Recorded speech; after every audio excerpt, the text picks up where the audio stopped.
మోకరించలేని వారు మోకరించండి, మోకరించలేని వారు ప్రార్థనలోకి ఉంచండి.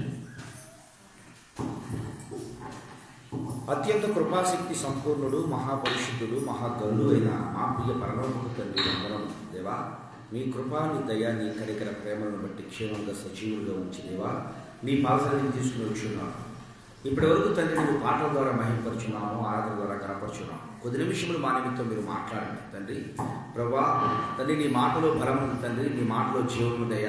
ఇదిగో తండ్రి, ఆ జీవమైనటువంటి మాటలు చేత ప్రభావ మా అందరినీ జీవింప చేయమని తండ్రి, ఆయా స్థలంలో నుండి ఎందరైతే ఈ మాటలు ఉంచుకున్నారు వారందరి జీవితానికి తండ్రి జీవమవసరమైనటువంటి మాటలు మీరు మాట్లాడమని అడుగుతున్నాం తండ్రి. యూట్యూబ్, ఫేస్బుక్ లైవ్ ద్వారా వాక్యాన్ని ప్రకటించుకుండగా తండ్రి, ఇంటర్నెట్ వల్ల ఇటువంటి అంతరాయం ఆటంకం కలగకుండా ఘనముగా బలముగా తండ్రి మీరే ప్రభా మీ వాక్యాన్ని తండ్రి బయలు పంపించి తండ్రి అనేక హృదయాలను తండ్రి విశ్వాస సహితంగా ఉండకు ప్రభా, ఆదరణతో కూడిన మాటలుగా ఉండకు ప్రభా, గద్దింపుతో కూడిన మాటలు ఉంటాడు ప్రభావాన్ని బలపరిచి స్థిరపరచుకోవడం చూపమని తండ్రి.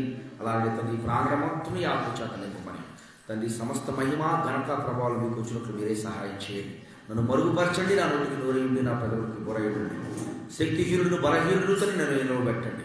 ఇలా చూడండి బిడ్డలు రేపు గ్రహించు మనసుల గురించి సహాయం చేయమని యేసయ్య నామమున పేరట ప్రార్థన చేయుచున్నాను మా పరమ తండ్రి, ఆమేన్. దేవుని యొక్క మహాకృపను బట్టి నూతన సంవత్సరం ఆశపడ్డాం. ఎక్కడికి వచ్చేసాం? అప్పుడే నూతన సంవత్సరం వచ్చి 8 దినాలు ఏమైపోయినాయి? అప్పుడే నూతన సంవత్సరం 8 రోజులు ఏమైపోయినాయమ్మా? 8వ రోజు లేక 9వ రోజు కూడా అప్పుడే 10 గంటలు గడిచిపోయింది అనుకున్నట్లుంది కదా. దేవుని బిడ్డలారా, మనం అనుకుంటాం ఏదైనా వస్తే సంతోషం, సంబడం ఎదురు చూస్తాం. వచ్చిన తర్వాత దాని యొక్క విలువ ఏమైపోతుంది? ఎట్లా అయిపోతుంది? అదే వస్తుంది, అదంతా అదే వెళ్ళిపోతుంది. మన జీవితంలో కూడా దేవదేవుడు చెప్తున్నటువంటి మాట, మన ప్రయాణము ఎప్పుడూ కూడా ఇక్కడ మొదలుపెట్టినటువంటి ప్రయాణము ఎండింగ్ వరకు అలాగే ప్రయాణం కొనసాగుతుందో చెప్పండి. అనేకమైనటువంటి అవరోధాలు అవుతూ ఉంటాయి మధ్యలో, అనేకమైనటువంటి ఆటంకాలు కలుగుతూ ఉంటాయి మధ్యలో. ఎదురైంది కదా అని చెప్పి ఎదురయ్యావు తప్ప నాకు అడ్డుగా ఉందని చెప్పి వెనక్కి తిరిగి వచ్చేవాడు అని ఉంటాడా? వచ్చేవాడు ఉంటాడు, మూర్ఖుడు. వాడు ఏమంటారు? మన జీవితంలో, విశ్వాస జీవితంలో కూడా కుటుంబ సమస్యలు అయి ఉండొచ్చు, లేక ఆర్థిక సమస్యలు అయి ఉండొచ్చు, లేక మానసిక వేదనలు అయి ఉండొచ్చు, రోగాలు అయి ఉండొచ్చు, ఇబ్బందులు ఏవైనా అయి ఉండొచ్చు. కానీ మన ప్రయాణం ఎట్లా ఉండాలి? హైదరాబాద్ టికెట్ బుక్ చేసుకున్నారు. టికెట్ బుక్ చేసుకున్న తర్వాత టికెట్ మంచిగా దొరికింది, ఎక్కారు. ఏ సత్తుపులు దాటగానో ఒక ఆయిల్ ట్యాంకర్ ఆయిల్ గారిపోయి ఆ రోడ్డు నుంచి పక్క నుంచి మళ్ళీ ఇచ్చాడు అనుకుందాం. కథ లెక్క అడవిలో నుంచి వెళ్ళాలి. అడవిలో నుంచి వెళ్ళవలసి వచ్చినప్పుడు మన గమ్యాన్ని దారి మార్చుకొని మరలా గమ్యంలోకి వెళ్ళటానికి ప్రయత్నం చేస్తాము తప్ప ఇక్కడికి కూర్చుంటామా? మనం అక్కడే కూర్చుంటామా? అక్కడే కూర్చుంటాం. దేవుని బిడ్డలారా, ఎందుకు ఈ మాటలు మేము జ్ఞాపకం చేయాల్సి వస్తుందంటే, దేవదేవుడి ఈరోజు ఒక అద్భుతమైనటువంటి మాట మనందరితో మాట్లాడబోతున్నాడు. ఆ మాటకు ముందు మన జీవితంలో ఇప్పటివరకు ఏవేవైతే సమస్యలు వచ్చాయో, ఏ బలహీనతలు అయితే మనం చుట్టుముట్టాయో, ఏ శ్రమలైతే మనం వచ్చి ఆ శ్రమని తలుసుకుంటూ అక్కడే కూర్చొని ఉన్నామనుకో, మన జీవితంలో ఏమవుతుందో, దేవుడు మనకివ్వబోయేటువంటి ఆశీర్వాదాలకు మనం కర్తగా మన గమ్యాన్ని మనం చేరలేమో, తీసుకోలేము. అవునా కాదా చెప్పండి? మీకు అమలాపురం వస్తామంటే మధ్యదారిలోకి వచ్చిన తర్వాత ఒక బ్యాట్స్మెన్ వచ్చింది. రోడ్డు బ్యాట్స్మెన్ వచ్చిందా? అలాగే ఉందా? దారిలో ప్రయాణించగానే కొంతమంది జనాలు కొంతవరకు ఊరు ఎండింగ్ వరకు జనాలు కనపడుతూ ఉన్నారు. చివరి వరకు అలా కనపడుతూ ఉన్నారా? కొంతమంది కొంత ప్రయాణాలకు మనకు తోడుగా ఉంటారు, కొంతమందికి అక్కడి నుంచి తోడుగా ఉంటారు. ఆ ప్రయాణానికి మనం నియమించబడ్డాం. ఆ పనికి మనం నియమించాము, మనమే చేయాలి ఆ ప్రయాణం. కనుక ఆ ప్రయాణం ఎట్లా చేయాలి? మనకు ఒక వాహనాన్ని సిద్ధపరిచినటువంటి దేవుడు ఆ పనిని మనమే కొనసాగించాలి. ఆ పనిని కొనసాగించిన కొరకు ప్రయాణం ఎప్పుడు ఒకే రీతిలో సాగుతూ ఉండదు, సాగుతూ ఉండదు, ఎప్పుడు ఒకే విధంగా జరగదు కూడా. జరగదు కదా అని చెప్పి ఆశ్చర్యపోవడానికి నీవు నేను వీల్లేదు. అవి జరుగుతూనే ఉంటాయి. వాటిని ఏం చేయాలి? మనం దాటుకుని ముందుకు పోతూనే ఉండాలి. దేవుని బిడ్డలారా, ఈరోజు మనందరి జీవితాల్లో కూడా గతించినటువంటి సంవత్సరాల్లో ఎన్నో చేదులు, ఎన్నో తీపులు. పూర్తిగా చేదుగా లేదు, చేదుగా ఉందా? పూర్తిగా చేదుగా లేదు, అలా పూర్తిగా తీపుగా ఉందా? అన్ని రుచులను చూసామా గత సంవత్సరంలో? చూడలేదు. అన్ని రుసుము అంటే జనవరి ఫస్ట్ దగ్గర నుంచి 13, 14, 15 తారీఖు వచ్చే రోజులు గుర్తొస్తున్నాయా? కాదు. అవే కాదు, మన జీవితంలో బాధలో చూసాం, మన జీవితంలో ఆనందంలో చూసాం, మన జీవితంలో కష్టాలు చూసాం. అన్నీ చూసినటువంటి మన జీవితంలో దేవదేవుడు ఈరోజు అంటూ ఉన్నాడు, ఎవరైతే బలహీనంగా ఉన్నారో, ఎవరైతే సంవత్సరం ఎండింగ్ లేదా సంవత్సరం తరబడి బాధలో ఉన్నారో, లేక సంతోషంతోనూ బాధతో ఉండి బాధను మాత్రమే జ్ఞాపకం చేసుకొని, కష్టాలను మాత్రమే జ్ఞాపకం చేసుకుని, ఇబ్బందిని మాత్రమే పదే పదే ధ్యానం చేస్తూ జరిగినటువంటి మంచిని మర్చిపోయారు, వాళ్ళందరితో దేవదేవుడు ఈరోజు మాట్లాడబోతున్నారు. చూడండి ఒకసారి కీర్తనల గ్రంథము 113వ కీర్తన 8వ వచనం. ఈరోజు ధ్యానాంశం అదే మనం. ఆయన నేల నుండి దరిద్రులను లేవనెత్తువాడు, వెంట కుప్ప మీద నుండి ఎవరిని ఇస్తారంట అమ్మ దేవుడు? ఏం చేస్తాడు? ఒకసారి మళ్ళీ చదువుదాం, అందరం చదువుదాం ఒకసారి. చూడండి ఒకసారి. ఆయన నేల నుండి దరిద్రులను లేవనెత్తువాడు, పెంట కుప్ప మీద నుండి పేదలను పైకెత్తువాడు. ఎవరంట? ఎవరెత్తాలి పైకి? దేవుని వాక్యం తెలియజేసి యెహోవా ఆశీర్వాదము ఐశ్వర్యం నోరుల కష్టం వల్ల అధికము కాదు. దేవుని బిడ్డలారా, దేవదేవుడు ఈరోజు నీతో నాతో మాట్లాడుతున్నటువంటి మాట, ఎవరైతే బాధపడ్డామో, ఎవరైతే వ్యాధులతో సతమతమైపోయామో, ఎవరైతే శ్రమలతో సతమతమైపోతూ బ్రతుకుతూ ఉన్నామో, దేవదేవుడు ఈరోజు మనందరితో మాట్లాడుతున్నటువంటి మాట, దాన్నే జ్ఞాపకం చేసుకుంటూ ఇక అక్కడే ఉండిపోవద్దు. రాంబాబు గత సంవత్సరం ఏం జరిగింది? అనేకమైనటువంటి భయంకరమైనటువంటి పరిస్థితులు. మా జీవితంలో ఏం జరిగినాయి? కుటుంబం పెద్దగా ఉన్నటువంటి వ్యక్తిని కోల్పోయాము. అక్కడే మేము ఆలోచిస్తూ ఉండాలా? అదే జ్ఞాపకం చేసుకుంటూ ఉండాలా? అదే జ్ఞాపకం చేసుకుంటే దేవుడు మన మీద పెట్టినటువంటి గోల్ మనం ఏం చేయలేము, మనం ఏం చేసుకోలేము, సాధించుకోలేము. దేవుని బిడ్డారా, గత సంవత్సరంలో కరోనా టైంలో అనేకులు కుటుంబ పెద్దలను కోల్పోయినటువంటి వారు అనేకులు ఉన్నారు. కానీ వారు అక్కడే ఆగిపోయారా? ఒకవేళ బహుశా ఈ మాటలు వింటూ మీ కుటుంబంలోనే ఎవరైనా పోగొట్టిన వ్యక్తులు అయితే ఉంటే, మీ బంధువులే మీ పెద్దని మీరు పోగొట్టుకున్న వ్యక్తులైతే దేవుడు అంటూ ఉన్నాడు, నీకు ఒక గమ్యాన్ని ఇచ్చాడు, దేవుడు నీకు ఒక గోల్ ఇచ్చాడు. వారితో కొంతవరకు నువ్వు జర్నీ చేశావు, ఇక అక్కడ వాళ్ళు వదిలిపెట్టి వేశారు, అక్కడ ఆగిపోక సాగిపోము. ఏమన్నాడు దేవుడు? మోషే గారు ఇశ్రాయేలు దేశం నుంచి, ఐగుప్తు దేశం నుండి పౌలుతులను ప్రపంచ దేశాన్ని తీసుకుని వెళ్తా ఉన్నారు. వీరు వెళ్తూ ఎవరు అనుకోకుండా, దేవుడు అనుకోకుండానా, లేకపోతే ప్రజలు అనుకోకుండానా? ప్రజలు అనుకోకుండా. ప్రజలు ఏమనుకున్నారంటే, అంతకు ముందు వరకు వారి జీవితంలో అన్ని తీపికరమైన పరిస్థితులే జరిగాయి. ఎందుకంటే వీళ్ళకి ఎదురొచ్చినటువంటి ఫరో మీద దేవుడు ఏం పంపించాడు? 10 తెగుళ్ళను పంపించాడు, కష్టాలను పంపించాడు, భయంకరమైనటువంటి వ్యాధులను పంపించాడు. వారు దేనినైతే దైవం అని భావిస్తారో ఆ దైవం వారికి అడ్డం తిరిగేటట్టు పంపించాడు. దేనినైతే వారు నమ్ముకున్నారో వాళ్ళ ద్వారా వాళ్ళకి శ్రమలు ఎదుర్కొనే పరిస్థితి ఎదుర్కొన్నారు. ఎవరినైతే త్రుంచనాడాడో వాళ్ళే వీళ్ళకి రక్షకులుగా కనపడ్డారు. ఇప్పుడు ఇవన్నీ చేసినప్పుడు ఆటోమేటిక్గా ఏ ఆలోచన వస్తుంది చెప్పండి? ఇప్పుడు మీరు నేను అన్నా జీవితం మొత్తం గత 11 నెలల్లో 10 నెలల్లో సాఫీగా జరిగిపోయాయి అనుకుందాం. మన జీవితంలో 12వ నెల స్టార్టింగ్లో మనకి ఏ ఆలోచన వస్తుంది చెప్పండి?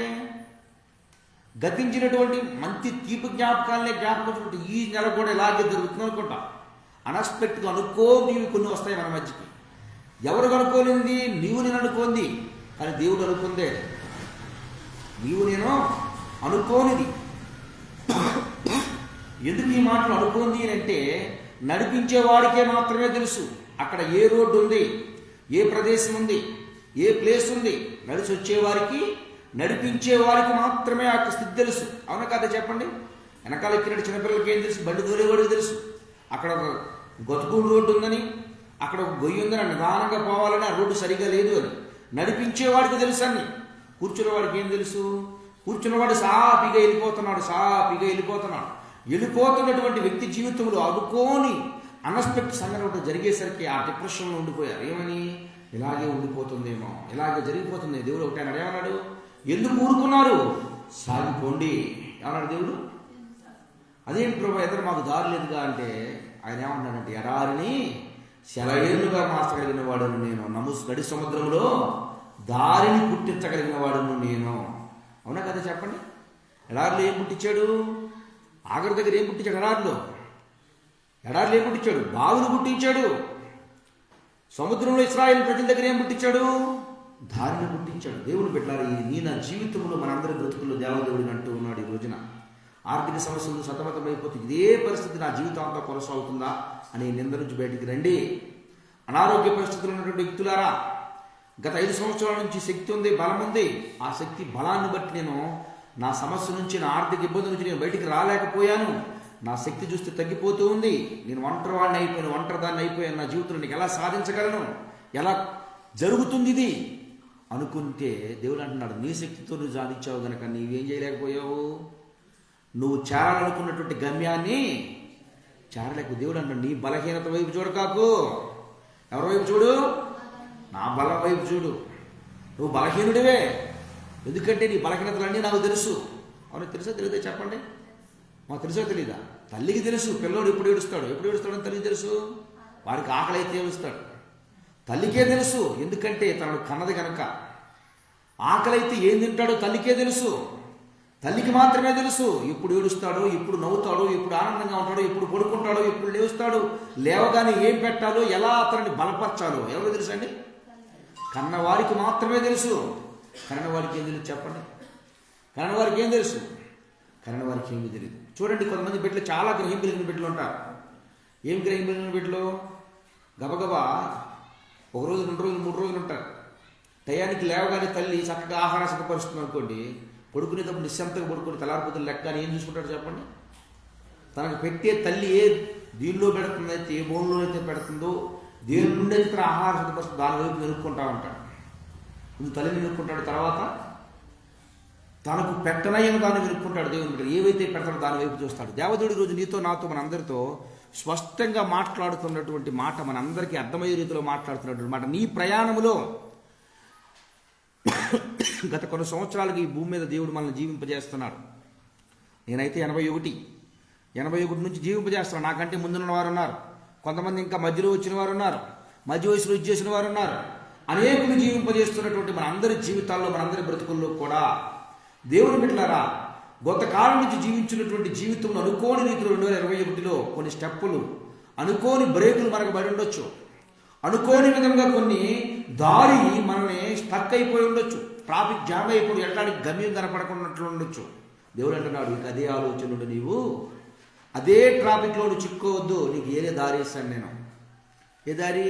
నీ గమ్యానికి రీచావు, నీ గమ్యాన్ని ఎన్నుకో. నువ్వు గమ్యం కొరకు దేని కొరకైతే బయలుదేరావు, ఆ బయలుదేరిన వరకు నీ యొక్క ఆరాటము, పోరాటము కొనసాగించు. నిజం చెప్తున్నాను, 2021 సెప్టెంబర్ నుంచి డిసెంబర్ మధ్యలో నేను నిజంగా ఎంత డిప్రెషన్లో అంటే ఎంత మానసిక ఒత్తిడిలో ఉన్నానంటే దేవుడికే తెలియాలి. ఎంత మానసికంగా కుంగిపోయానో దేవునికి తెలియాలి. దేవుని బిడ్డలు అయినప్పటికీ దేవుని వాక్యం మాట్లాడినటువంటి, నాతో మాట్లాడినటువంటి మాట మీ అందరితో నేను తెలియజేస్తున్నాను ఈరోజు. దేవుని బిడ్డలారా, దేవుడు చెబుతున్నటువంటి మాట ఏమంటే, కీర్తనల గ్రంథం సౌండ్ ఏంటది?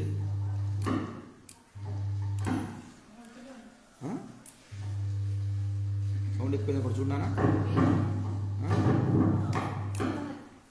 కీర్తనల గ్రంథము మనం చదువుకున్నటువంటి మాట ఏ మాట అది?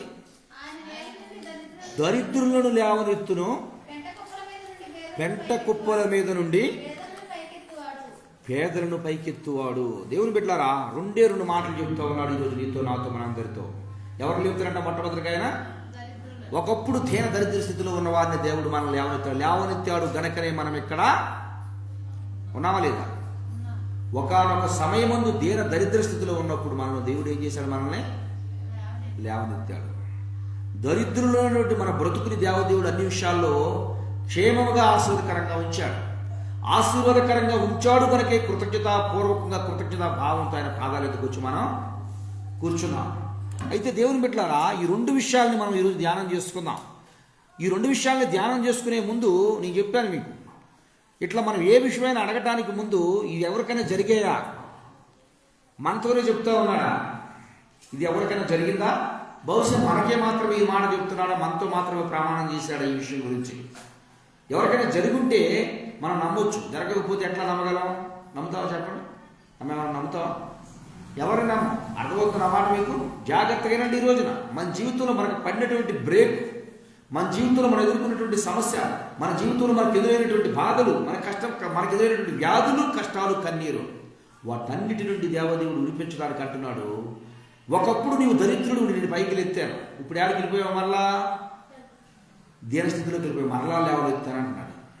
నమ్ముదామా? నమ్మిన వారు దేవునికి స్తోత్రం. ఒకప్పుడు ఏంటి, నువ్వు దరిద్ర స్థితిలో ఉన్నప్పుడు నేను లేవనెత్తాను, నేను బలపరిచాను, బలపరిచి సజీవుడిగా లేవనెత్తాను. నేను నీ దారిలో, నాకు తెలిసిన దారి అది, నీకు తెలియదు ఆ దారి. ఎవడన్నా అనుకున్నాడో చెప్పండి మనకి కష్టం వస్తుందని? ఎవరన్నా అనుకున్నారో చెప్పండి మనం ఈ బాధలో ఉంటామని? ఎవరన్నా ఊహించాడో చెప్పండి ఈ శ్రమ ఎదుర్కొంటామని? ఎవరికన్నా అర్థమైందా ఈ బాధలో నేను కంపల్సరీగా వెళ్తాను అని? ఒక యేసయ్యకు మాత్రమే తెలుసు. ఆయన ఈ భూలోకంలో రావడం తెలుసు, భూలోకంలో ఎదుర్కోపోయే కష్టమో తెలుసు, తిరిగి వెళ్ళబోయేదో తెలుసు ఆయన. అవునా కాదా? కానీ నీకు నాకు తెలుసా? 2021లో ఇంత కష్టాలు కన్నీరులో ఉంటామో తెలుసా? లేదా గత కాలంలో నువ్వు ఎదుర్కొన్న బాధలు నీకు తెలుసా? తెలియదు. దేవుని బిడ్డలారా, ఎన్ని ఆయనకు తెలుసు, నీకు నాకు తెలియదు. ఆయనకు తెలిసినటువంటి దేవదేవుడు ఈరోజు నీతో నాతో మనందరితో స్పష్టంగా మాట్లాడుతున్నటువంటి మాట ఏమనంటే, పడిపోయినటువంటి మీ జీవితాలను మరలా నేను లేవనెత్తాను. చూడండి, ఒక్కొక్కసారి కొన్ని సార్లు అనిపిస్తూ ఉంటుంది, మన స్థితి మరలా మనకు సెట్ అవుతుందా, మన జీవితం మరలా బాగుపడుతుందా, మన జీవితంలో మరలా మనం ఉన్నతమైన స్థానంలోకి వెళ్ళగలమా, మన జీవితంలో మరి సుస్థిరమైన వ్యక్తిగా మరలా మనం బ్రతకగలమా అని ఆలోచనలు వస్తాయి రావా చెప్పండి? వస్తాయి రావట్లేదా? పరిపూర్ణంగా ఆరోగ్యంగా ఉన్నటువంటి వ్యక్తికి ఆరోగ్యం చెడిపోతే అతనికి వచ్చే ఆలోచన ఏంటి? మరలా నేను ఆరోగ్యవంతుడుగా మార్చగలనా? పుష్టిగా డబ్బులు ఉన్న ఇంట్లో అప్పులు పాలైపోతానికి ఏమనిపిస్తుంది చెప్పండి? మరలా నేను డబ్బులు అర్థమవుతుందని ఆ మాట మీకు? దేవుడు చెప్తాడు, ఒక్కసారి కదా 2 సార్లు నేను లేవనెత్తానని చెప్తున్నాను. నువ్వు పడేది నాకు తెలుసు, పడిపోయిన తర్వాత మళ్ళీ లేవనెత్తడం కూడా నాకు తెలుసు. మనకు పట్టడం తెలుసు, లేపుతామన్న విషయం మనకి తెలుసా? తెలుసా?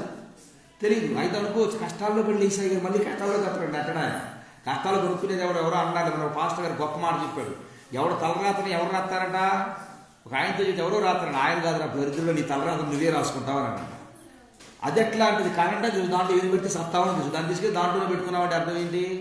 ఎవరు రాశాడు? మొన్న ఒక తాగుబోతుని అడిగితే చెప్తున్నాడు. ఏమని చెప్తున్నాడంటే, ఇట్లా అయిపోయావు ఏంటి నీ పరిస్థితి అంటే, నా తలరాత ఆయన రాలేదయ్యా, రోజు సాయంత్రం పొద్దున వెళ్తున్నావు దారిలోకి, ఎక్కడ పెడతారు పడతారో దేవుడు రాసిన తలరాత. ఎవరు రాస్తాడు? ఎవరు తలరాత? ఎవరు రాస్తారమ్మా? ఎవరు రాయుడు? నీకు తలరాత నువ్వే రాసుకుంటావు. బైబుల్ చెప్తాను, ఏం చెప్పే మాట కాదు. ఎవరు తలరాత వాడే రాసుకుంటాడు. కానీ ఇక్కడ లోకం ఇంకో రకంగా చెప్పింది, ఎవరు ఆయన రాస్తాడు? ఆయన ఎందుకు రాస్తాడు చెప్పండి? ఆయన రాస్తాడా? రాయడు. అది తప్పు అని తెలిసి ఆ తప్పులోకి వెళ్ళాము అంటే ఆయన రాస్తాడు, దీనికి రాయడు. అది ఏంటంటే చేతగానుడు చెప్పే మాట.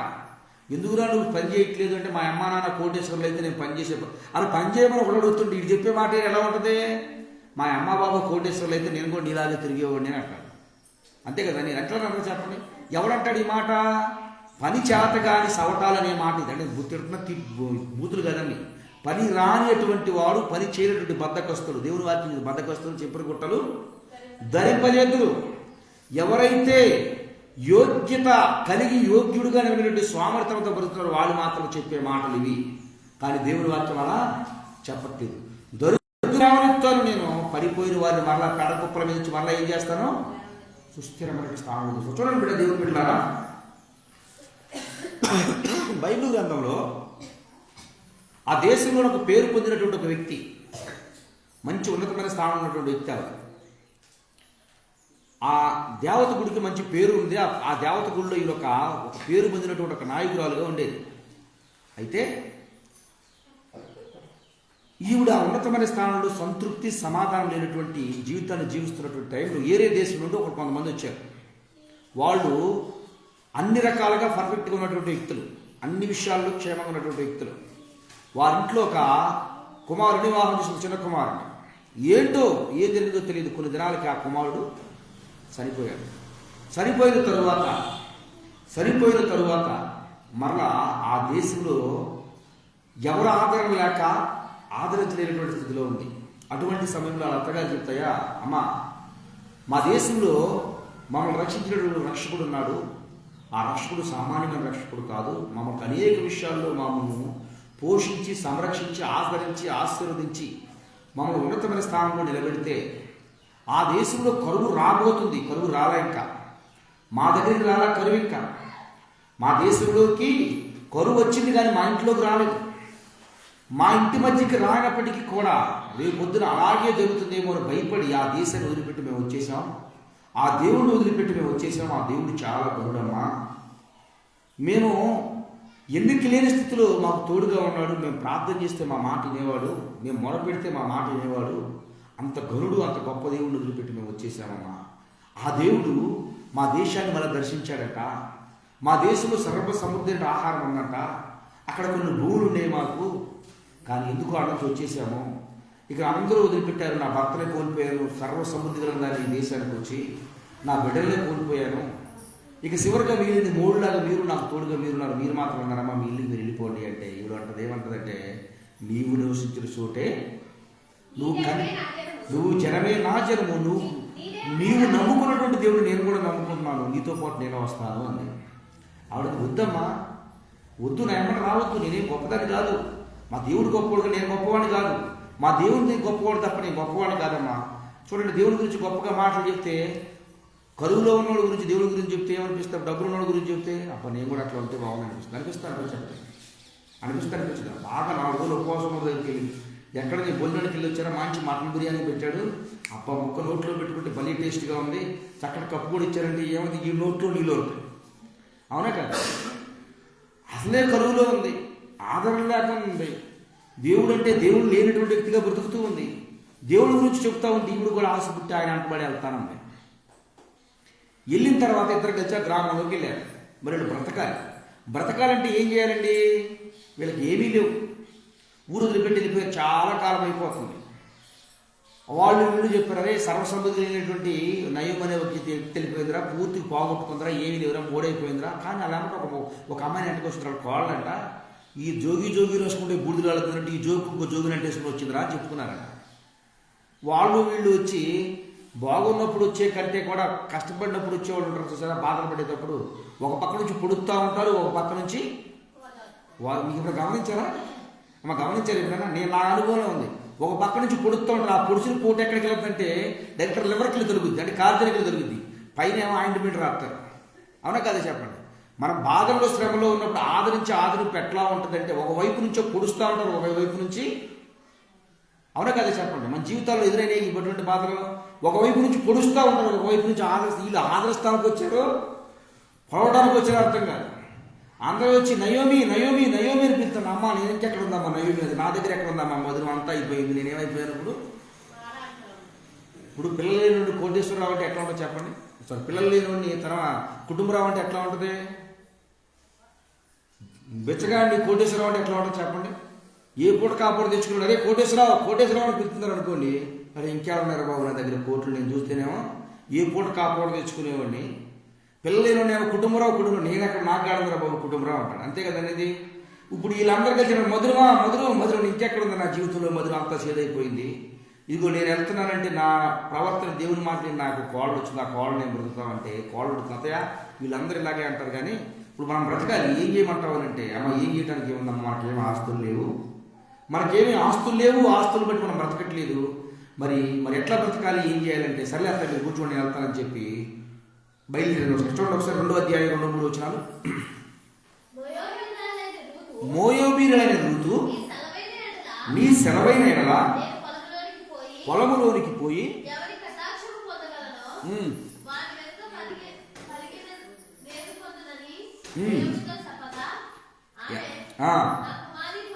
నా కుమారి పొమ్మనెను. ఎట్లా వచ్చిందమ్మా ఇవిడి? యాడికి వెళ్ళిందంట? ఎక్కడికి వెళ్ళింది ఇవిడి? పరిగెత్తుకుంటాగా చెప్పండి. పొలంలో పరిగెళ్ళిందా? పరిగి ఎవరు ఎదుర్కొంటారు చెప్పండి? పరిగెలు ఎవరు ఎదుర్కొంటారు? లేదా బైబిల్లో అమర్చడం 2-3 వచ్చాడు మళ్ళీ. మోయాబురాలైన రూతు నీ సెలవైన ఎడల పొలములోనికి పోయి ఎవరి కటాక్షము పొందగలనో వాని వెనక పరిగి వేరుకుందునని నయోమితో చెప్పగా, ఆమె నా కుమారి పొమ్మనెను. కాబట్టి ఆమె వెళ్ళి పొలములోనికి వచ్చి చేను కోయివారి ఇంకా ఏమెరుగుందమ్మా? పొలములు పరిగి ఎరుకును. ఎట్లా వచ్చింది ఇవిడి? ఎట్లా వచ్చింది? ఒకప్పుడేమో దేవుడు ఎరగనటువంటి కుటుంబంలో ఉంది, దేవుడు ఎరగనటువంటి ప్రజల మధ్య బ్రతికింది, దేవుడి తెలియని కుటుంబంలో జీవించింది, దేవుడి కుటుంబంలోకి వచ్చింది. మరలా కింద పడిపోయి పడిపోవడం అన్నీ కోల్పోయింది. అన్నీ కోల్పోయినటువంటి తన జీవితాన్ని, అన్నీ పోగొట్టుతున్న జీవితాన్ని ఇప్పుడు వెంబడిస్తే ఎవరిని వెంబడించాలి చెప్పండి? మరలా ఎవరిని వెంబడించాలి? పాత జీవితాన్ని వెంబడించాలి, పాత బ్రతుకుని వెంబడించాలి. కానీ ఇప్పుడు ఎవరిని వెంబడించిందండి? ఇవి దేవుణ్ణి కలిగినటువంటి కుటుంబాన్ని వెంబడించి దేవుణ్ణే వెంబడించుకుంటూ వచ్చింది. దేవుణ్ణి వెంబడించుకుంటూ వచ్చి నేను నా దేవుడు అంత చేస్తాడన్నా, ఇంత చేస్తాడన్నా, అది చేస్తాడు, ఇది చేస్తాడని చెప్పావు, ఇక్కడ చూస్తే పొడుస్తున్నారు వీళ్ళు అని అందరూ వచ్చి ఏమందా దేవుడు గొప్పతనం అంతా ఇంత కాదని చెప్పావు, అది చెప్పావు, ఇది చెప్పావు, చూస్తే అందరూ ఏమన్నారు? మాటలతో పొడి చేస్తున్నారు. అంతా ఏంటిది ఏనందా అలా అనలేదు. ఆ మాట ఏమనలేదు. కానీ తనకు ఒక నిరీక్షణ ఉంది. ఏమంటే బహుశా ఈ కీర్తన ఇంకా అప్పుడు రాలేదు. దేవుని పట్ల నిరీక్షణ, విశ్వాసం కలిగి ఉంది. విశ్వాసం చూపింది దేవుని పెట్టారా. పడిపోయినటువంటి నా జీవితాన్ని మరలా తిరిగి కట్టగలిగేవాడు ఎవడో? ఒక కారు ఉందండి, ఒక కారు ఉంది. ఆ కారు వెళ్తా చెడిపోయింది. ఆ కారుని ఎవరు బాగు చేయగలరు? ఒక ఇంజనీర్ వచ్చి బాగు చేస్తాడా? ఒక డాక్టర్ వచ్చి బాగు చేస్తాడా? ఒక లాయర్ వచ్చి బాగు చేస్తాడా? ఎవరు బాగు చేస్తారు? ఒక యాక్టర్ వచ్చి బాగు చేస్తారా? ఎవరు బాగు చేయగలరు? ఎవరైతే ఆ కారుని మ్యానుఫ్యాక్చరింగ్ నిర్మించారో, ఎవరైతే దాన్ని తయారు చేశారో, దానికి ఏ విధంగా ఏ పార్ట్ ఎలా ఉండాలో సెట్ చేశాడో ఆయనకు మాత్రమే దాని యొక్క లక్షణాలను తెలుసు. అది ఏ విధంగా ఎంత స్పీడ్లో వెళ్ళాలి, ఏ విధంగా చేయాలి, స్పీడ్లో వెళ్తే ఏ కంట్రోల్లో ఉంటుంది, ఏ కంట్రోల్ తప్పితే ఏం చేయాలనేది ఎవరైతే తయారు చేశారో ఆయనకు మాత్రం తెలుసు. నా జీవితం, నా బ్రతుకు ఎవరు తయారు చేశారు? ఎవరు నిర్మించారు? దేవుడి చేతిలో, దేవుడి చేతిలో కనుక దేవుడి చేతిలో మనం ఉంటే దేవుడు ఏం చేస్తాడు చెప్పండి? ఇప్పుడు ఒకసారి ఒక బైబిల్ గ్రంథంలో భక్తుడైనటువంటి ఇర్మియా గారు అంటాడు. ఏమంటాడంటే దేవుడు చెప్తాడు ఇర్మియాతోయా, నువ్వు కుమ్మరవాని ఇంటికి వెళ్ళు అంటాడు. ఎందుకని అంటే అక్కడ ఒక వ్యక్తి ఏం చేస్తూ ఉంటాడు? వెళ్తాడు, మట్టి తీసి గుండ చేస్తూ ఉంటాడు. సరిగా చేస్తూ ఉన్నప్పుడు వంకరకు పోద్దాన్ని మరలా మట్టిలాగా బిసికేస్తాడు, మరలా వంకర పోతాడు, మరలా మట్టిలాగా బిసుకుతాడు. నేను ఆ బ్రతుకులో మన అందరి జీవితాల్లో కూడా కొన్నిసార్లు మనం ఏం చేస్తూ ఉంటామంట? మనం సరైన స్థితిలోనికి అమర్చబడటానికి దేవుడు ఏం చేస్తాడు? వంకర టింకర్లు సరి చేయడానికి మరలా మొదటి స్థితి తీసుకొస్తాడు. మరలా మొదటి స్థితి మట్టి నుండి ఒక రూపం ఏర్పడి ముడి సరుకు నుండి దాన్ని ఏం చేస్తాడు? సారి మీద తిప్పి ఒక ఆకారం ఏర్పాటు చేసి ఆకారం సరిగా లేనప్పుడు మరలా దాన్ని ఏం చేస్తాడు? మరలా మొదటి స్థితి తీసుకొస్తాడు. మొదటి స్థితి తీసుకొచ్చినప్పుడు మనుషులకి ఏమొస్తుంది? ఆటోమేటిక్గా భయం వచ్చేస్తుంది. మరలా మొదటి స్థితికి వచ్చేసానేంటి, మరలా మొదటి బ్రతుకులోకి వచ్చేసానండి, మరలా మొదటి స్థితిలోకి వచ్చేసానండి. ఏంటి ఇలా జరుగుతుందనంటే మనలో సరైన ఆకారము, నిర్మాణము సరిగా ఏర్పడినప్పుడు దేవుడు మరలా కట్ చేసేసి మరలా తీసుకొస్తాడు. అందుకని అడిగేసా, నేను నిజమైన ద్రాక్షావళి తీగలు. మనకందరికీ తెలుసు కదా కాకరపోదులు అందరికీ అనుభవం ఉంది కదమ్మా. కాకరపోదులు ఫస్ట్లో ఏం చేసేవాడు? గింజ పెట్టంగానే పుల్ల కూర్చోవాడు, పైకి వెళ్తూ ఉండేవి, కొన్ని పక్కన కూడా కొన్ని వెళ్తూ ఉండేవి. పక్కన వెళ్తే బాగా ఉంచేవాళ్ళం. ఏం చేసేవాళ్ళం మీకు తెలుసో తెలియదు, మంగళ షాప్ కాడికి వెళ్ళి బోల్డెన్ బ్లేడ్లు తెచ్చేవాళ్ళం, తెచ్చి కోసేవాళ్ళం అండి. అక్కడ వెళ్ళకుండా ఎంతవరకు పైకి మాత్రమే వెళ్ళడానికి అవకాశం ఇచ్చేవాళ్ళం. అంటే ఏంటి? ఇప్పుడు ఎగురు తప్ప? ఎస్ తప్పే. ఎందుకని అంటే అడ్డదిడ్డంగా వెళ్ళడానికి దేవుడి నుండి నా నుండి ఆశపడట్లేదు. అడ్డదిడ్డంగా వెళ్ళడానికి దేవుడి నుండి నా నుండి కోరుకోవట్లేదు. అడ్డంగా వెళ్తున్నావు కనుక అడ్డని కట్ చేసి దీని ఎనర్జీ కూడా దేనికి ఇస్తాడు? ఇప్పుడు నిలువుగా సాగేదానికి ఇస్తాడు దేవుని బిడ్డలారా. మన జీవితాల్లో, మన బ్రతుకుల్లో కూడా కుమ్మరివాని ఇంటికి వెళ్ళమని మోషే చెప్పినటువంటి ఇర్మియా గారి దగ్గర నుండి రూపము సరిగా ఏర్పడినప్పుడు, సరిగా స్థిరంగా లేనప్పుడు మట్టిని మరలా ఆకారం, ఒక విధమైన ఆకారం ఏర్పడిందని మరలా ముడిసరుగ్గా మార్చేస్తాడు. ఎందుకు చేస్తాడు అంటే నీ నుండి నా నుండి సరైన రూపం ఏర్పడటానికి దేవుడు ఎట్లా చేస్తాడు తప్ప నీ మీద నా మీద ఏం చూసుకొని చెప్పాడు ఆయన? ఎట్లా ఉంటాడో చూడండి. ఆయన నిన్ను నన్ను పోలవడానికి ఆయనకి ఇష్టపడ్డాడు దేవుని బిడ్డలారా. చూడండి, మనం గమనించగలిగితే ఒకప్పుడు స్థితి బాగలేదు, బాగుంది. మరలా కుటుంబంలోకి వచ్చిన తర్వాత ఇక బాగుంది, నాకు తిరుగులేదు అనుకున్నప్పుడు మరలా పాడైపోయినప్పుడు ఏంటి ఇదని చెప్పి తన భర్త, తన అత్తగారు చెప్పినటువంటి మాట దేవుని సన్నిధిలోకి వస్తే చాలా ఆత్మీయులు ఉంటారనుకున్నాను. బలహీనముంటే అందరూ మాట్లాడతారనుకున్నాను, అందరూ మా బాధను పంచుకుంటారు, అందరూ ప్రేమిస్తారనుకున్నాను, అందరూ నాకు ప్రార్థన చేస్తాను. ఇదేంటి ఎవరి శైలిలో వాడు ఉన్నాడు? అది కాక పదే నన్ను హేళన చేస్తున్నారు, పదే నన్ను అవమానిస్తున్నారు. ఏంటిది అనుకోలేదు, పక్కన పడేసి అత్తగారు మనం బ్రతకాలి కదా, మనం నమ్ముకున్న దేవుడు కానీ మనిషిని కాదు కదా, మనం నమ్ముకుంది మీ ప్రజలు, మీ బంధువులు, మీ స్నేహితులు కాదు కదా. మనం నమ్ముకుంది దేవుడు కదా. నిశ్చయంగా ఆయన మనల్ని ఏం చేస్తాడు? కరుణిస్తాడు. ఆవిడకి ఏమైనా నిరీక్షణ ఉందో చెప్పండి, ఏమైనా అవకాశం ఉందో చెప్పండి. ఏ అవకాశం లేదు. కానీ ఏం చేసింది ఆయన్ని? నేను నమ్మిన వారిని నేను ఎరుగుదురు అన్నాడు అపోస్తలుడైన పౌలు గారు. నేను ఎరగను అన్నాడు పేతురు గారు. పేతురు గారు ఏమన్నారు? ఆయన ఎవరో నాకు తెలియదు అన్నాడు. పౌలు గారు ఏమన్నాడు? నాకు తెలుసు అన్నాడు. నాకు తెలుసు అన్నాడే, ఆయన నాకు తెలియదు అంటున్నాడు. దేవుని బిడ్డలారా చూడండి, వీళ్ళిద్దరి మధ్యలో వ్యత్యాసం. ఇద్దరు దేవుని సేవకులే. ఒక ఆయనేమో తెలియదు అన్నాడు, ఒక ఆయనేమో నాకు తెలుసు అంటున్నాడు. ఈయన బ్రతుకు ఎక్కడ జాడి వెళ్ళిపోయి చెప్పడం మళ్ళా పెంట కుప్పల మీద వెళ్ళిపోయింది బ్రతుకు బ్రతుకు. ఒకళ్ళ బహుశా మన జీవితంలో కూడా గత జరిగినటువంటి దినంలో, జరిగినటువంటి సంవత్సరాలలో ఒకవేళ మనం పూర్తిగా పోగొట్టుకొని మళ్ళా మొదటి స్థితికి వచ్చేసి మొదటి వ్యక్తుల్లో మళ్ళా బ్రతుకుతున్నామేమో. దేవుడు ఈరోజు మాట్లాడుతున్నాడు నీతో నాతో. మనందరితో స్పష్టంగా మాట్లాడుతున్నటువంటి మాట, మనందరితో స్పష్టంగా మాట్లాడుతున్నాడు. నీకు తెలియదేమో నీ స్థితి ఒక రోజు నువ్వు పడిపోతావని నాకు తెలుసు. నీకు తెలియదేమో ఒక రోజు నీ ఆరోగ్యం పాడైపోతుంది నాకు తెలుసు. నీకు తెలియదేమో ఒకప్పుడు ఆర్థిక పరిస్థితి పూర్తిగా కొలాప్స్ అయిపోయి మరలా మన స్థితిలో ఎవడిస్తాడని ఎదురు చూసే పరిస్థితి నీకు తెలియదేమో నాకు తెలుసు. మరలా నీకు తెలియదేమో ఒకప్పుడు ఘనంగా బ్రతికినటువంటి నీ బ్రతికి రోజు ఘనమైనటువంటి వ్యక్తిగా బ్రతుకుతున్నావు. ఒకప్పుడు నీ మాట విలువ లేకుండా విలువ వచ్చి ఈరోజు విలువ లేని వ్యక్తిగా బ్రతుకుతున్నావేమో నీకు తెలియదేమో నాకు తెలుసు. ఎవరన్నారు ఈ మాట? ఎవరన్నారు ఈ మాట? దేవుడు అంటున్నారు. నేను చెప్పిన మాట వల్ల మీకు అర్థమవుతుంది. మళ్ళీ ఒకసారి చదవండి అమ్మా. 113వ కీర్తన 8వ వచనం.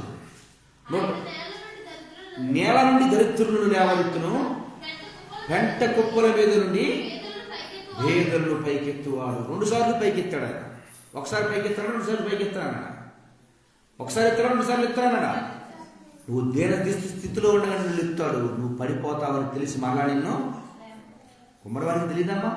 మట్టి తీసుకుని మొట్టమొదటి చేసేటప్పుడు తెలియదు, పాడైపోతే మరలా తీసి సరిచేయాలని సరైన రూపం ఏర్పడుతున్నా తెలియదానికి తెలుసు. నీ నా జీవితం, నీ నా బ్రతుకు నీకంటే నాకంటే మనందరికంటే ఆయన బాగా తెలుసు. ఆయనకు బాగా తెలుసు నీ జననము, నీ యొక్క స్థితిగతులు మొదటి రోజు నుంచి ఎండింగ్ డే వరకు ప్రతిదీ కూడా ఆయన ఏం చేసి తన పుస్తకంలో రాసుకుని ఉన్నాడు. ఏంటి ప్రభా ఇట్లా చేశావు అంటానికి, ఒరే బాబు నీ గురించి ఆల్రెడీ నేను నీ గురించి నీ స్టోరీ మొత్తం నాకు తెలుసుకున్నాను ఆయన అని చెప్తాను. చూడండి ఇక్కడ ఏమైంది? ఇక్కడ పూర్తిగా రిక్తురాలైపోయింది, పరిగేరుకునే స్థితిలోకి వెళ్ళిపోయింది. సర్వసమృద్ధమైనటువంటి కుటుంబము, పేరు ప్రఖ్యాతులు లేనటువంటి కుటుంబము ఉన్నటువంటి వ్యక్తి పూర్తిగా పోగొట్టుకొని దిగజారిపోయి ఎవరో ఆదరిస్తారు వస్తే ఎవరో పట్టించుకోక, ఎవరో ఆదరించక, ఎవరో కనీసం ఇదిగో ఈ 2 రోజులు బియ్యం వండుకోండి లేదు, ఈ 2 రోజులు జరిపి ఆహారం తీసుకోండి ఎవరో పెట్టక వచ్చినటువంటిది మళ్ళా తానే వెళ్ళి కష్టపడి తెచ్చుకునే పరిస్థితికి వచ్చినప్పుడు ఏ స్థితిలో చెప్పండి? ఏ పూట రోజు ఆ పూట ఎన్నుకునే పరిస్థితి దిగజారిపోయినప్పుడు ఎవరిని ద్వేషించలేదు, ఎవరిని విమర్శించలేదు. దేవుని బిడ్డలారా, నా దేవుడు నేను నమ్మిన వారిని నేను నాకు తెలుసు. నిశ్చయంగా నువ్వు చెప్పావు కదా, నీ మాట ఉన్నాడు కదా. ఈరోజు ఈ స్థితిలో నేను ఉన్నాను, ఈ పరిస్థితి నాకు అర్థమవుతుంది అంటే, పూర్వకాలం చెప్పినటువంటి మాటలు ఈరోజు చూస్తున్నానంటే నిశ్చయంగా దేవుడు మీకు అద్భుతం చేశాడు, మరలా చేయటానికి సమర్థుడు అని నమ్మి వెళ్ళిపోయింది. పరిగెడుకు తీసుకొచ్చి జీవనం కొనసాగిస్తుంది. తర్వాత చూడండి, తర్వాత 4వ అధ్యాయం ఏం తెలుసు? 4, 13, 14. 4, 13, 14. కాబట్టి బోయోజు రూతును పెళ్లి చేసుకొని ఆమె ఎందుకు పోయినప్పుడు యెహోవా ఆమె గర్భవతి అనుగ్రహించును కనుక ఆమె కుమారుని కనెను. అప్పుడు స్త్రీలు ఈ దినమున బంధుడు లేకుండా చేయని యెహోవా స్తుతిగొందునుగాక. ఈయన ఎవరు ఈ గర్భం నుండి ఎవరు వచ్చారు తెలుసా మీకు? ఈ ఋతువు గర్భం నుండి ఎవరు వచ్చారండి? దావీదు గారు వచ్చాడు. దావీదు గారికి పేరేంటి? నా ఇష్టానుసారుడైన మనుషుడు. ఇంకో బైబిల్ ట్రాన్స్లేట్లో ఉంది, నా హృదయానుసారుడైనటువంటి. యావద్దేవుడు అంటే దావీదు గారికి మా అమ్మ అవుతుంది తెలుసా మీకు? నానమ్మ అవుద్ది. నానమ్మ అవుతుందండి. ఈవిడి పెంట కుప్పలోనే బతికిపోయా, నా బ్రతికి ఇంతే అనుకుని దిగజారిపోయి కూర్చున్నట్లయితే మళ్ళా పాపంలోకి వెళ్ళిపోతాను, మళ్ళా శాపంలోకి వెళ్ళిపోతాను, మళ్ళా దరిద్రస్థితిలోకి దిగజారిపోతానని బ్రతికైనట్లయితే, దావీదు కుమారుడా నన్ను కరుణించు అని ఒక వ్యక్తి అనగలిగేవాడా చెప్పండి? యేసు ప్రభు జన్మవల్లిని రాసుకుంటూ వచ్చేటప్పుడు 1వ అధ్యాయం మార్కు సువార్త, మత్తయి సువార్త 5వ అధ్యాయం అన్నాడు, బోయోజునందు రూతు ఎవరికన్నా ఒబేదును కన్నా ఒబేదు యెషయాని కనెను. అది అంతేనమ్మా. తర్వాత ఏముంది చూడండి ఒకసారి.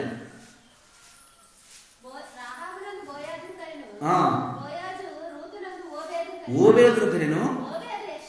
యెషయని కనెను. యెషయానందు దావీదు దావీదును కనెను. దావీదు సొలొమోనును కనెను. చూడండి ఎంతమంది రాజులు ఉన్నారమ్మా ఈ గర్భంలో, ఎంతమంది రాజులు వచ్చారు చెప్పండి. ఒక ఆయన ఈయన గర్భం నుండి వచ్చినట్టు మనవడ పరిపాలన అంట ఎండికి అసలు ఎన్నికే చేయలేదంట. రోడ్లు ఏమట పోసేవాళ్ళంట. రోడ్లు ఏమట ఎండిని పారపోసా. ఎవరి పరిపాలనలో? వీళ్ళ మునుమనవడ పరిపాలనలో. దేవుని బిడ్డలారా, మనందరి జీవితాల్లో, మనందరి బ్రతుకుల్లో మనందరం అనుకోవచ్చు, ఈరోజు నా జీవితం అయిపోయింది, మరలా 3 సరుకులా మిగిలిపోయాను, 20 సంవత్సరాలు వెనక్కి వెళ్ళిపోయాను, 40 సంవత్సరాలు వెనక్కి వెళ్ళిపోయాను, 50 సంవత్సరాలు వెనక్కి వెళ్ళిపోయాను, 10 సంవత్సరాలు వెనక్కి వెళ్ళిపోయాను, మళ్ళా నా జీవితం మొదలుకు వచ్చేసింది, నా బ్రతికి ఏంటికి అయిపోయానంతా అనుకుంటున్నటువంటి మీతో దేవుడు ఈరోజు మాట్లాడుతున్నాడు. ఎప్పుడో 10 సంవత్సరాల నాటి రోగం మరలా వచ్చింది, ఎప్పుడో 10 సంవత్సరాల నాటి ఆర్థిక ఇబ్బంది మరలా వచ్చింది, ఎప్పుడో 20 సంవత్సరాల నాటి బలహీనత మరలా వచ్చింది, ఎప్పుడో నా పాత శత్రువు మరలా శత్రువు అయ్యాడు అనుకుంటున్నటువంటి మీతో నా దేవుడు తెలియజేస్తున్నటువంటి మాట, మరలా నేను మిమ్మల్ని పైకి లేవనెత్తాను, మరలా మిమ్మల్ని స్థిరపరుస్తాను, మరలా నేను మిమ్మల్ని రెడీ చేస్తాను. బైబిల్ గ్రంథంలో యేసేపు అనే వ్యక్తి ఉంటాడు, తెలుసు కదా మీకు. ఆయన అమ్మడి సరుకులా మిగిలిపోయాడు, అంగడిలో సరుకులా మిగిలిపోయాడు. ఎట్లా అంగడిలో సరుకులా మిగిలిపోయాడు పాస్టర్ గారు అని మీరు చూడండి ఒకసారి. బైబిల్ గ్రంథంలోనే 37 వచ్చిన చూడండి.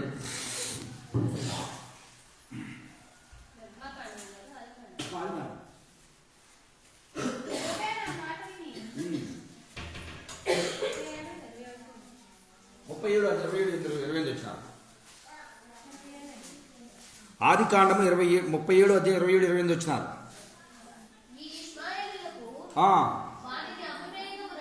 అమ్మువేదము రండి, మన సహోదరుడు, మన రక్త సంబంధి కదా, అతనికి హాని ఏమియో చేయరాదని తన సహోదరులతో చెప్పెను.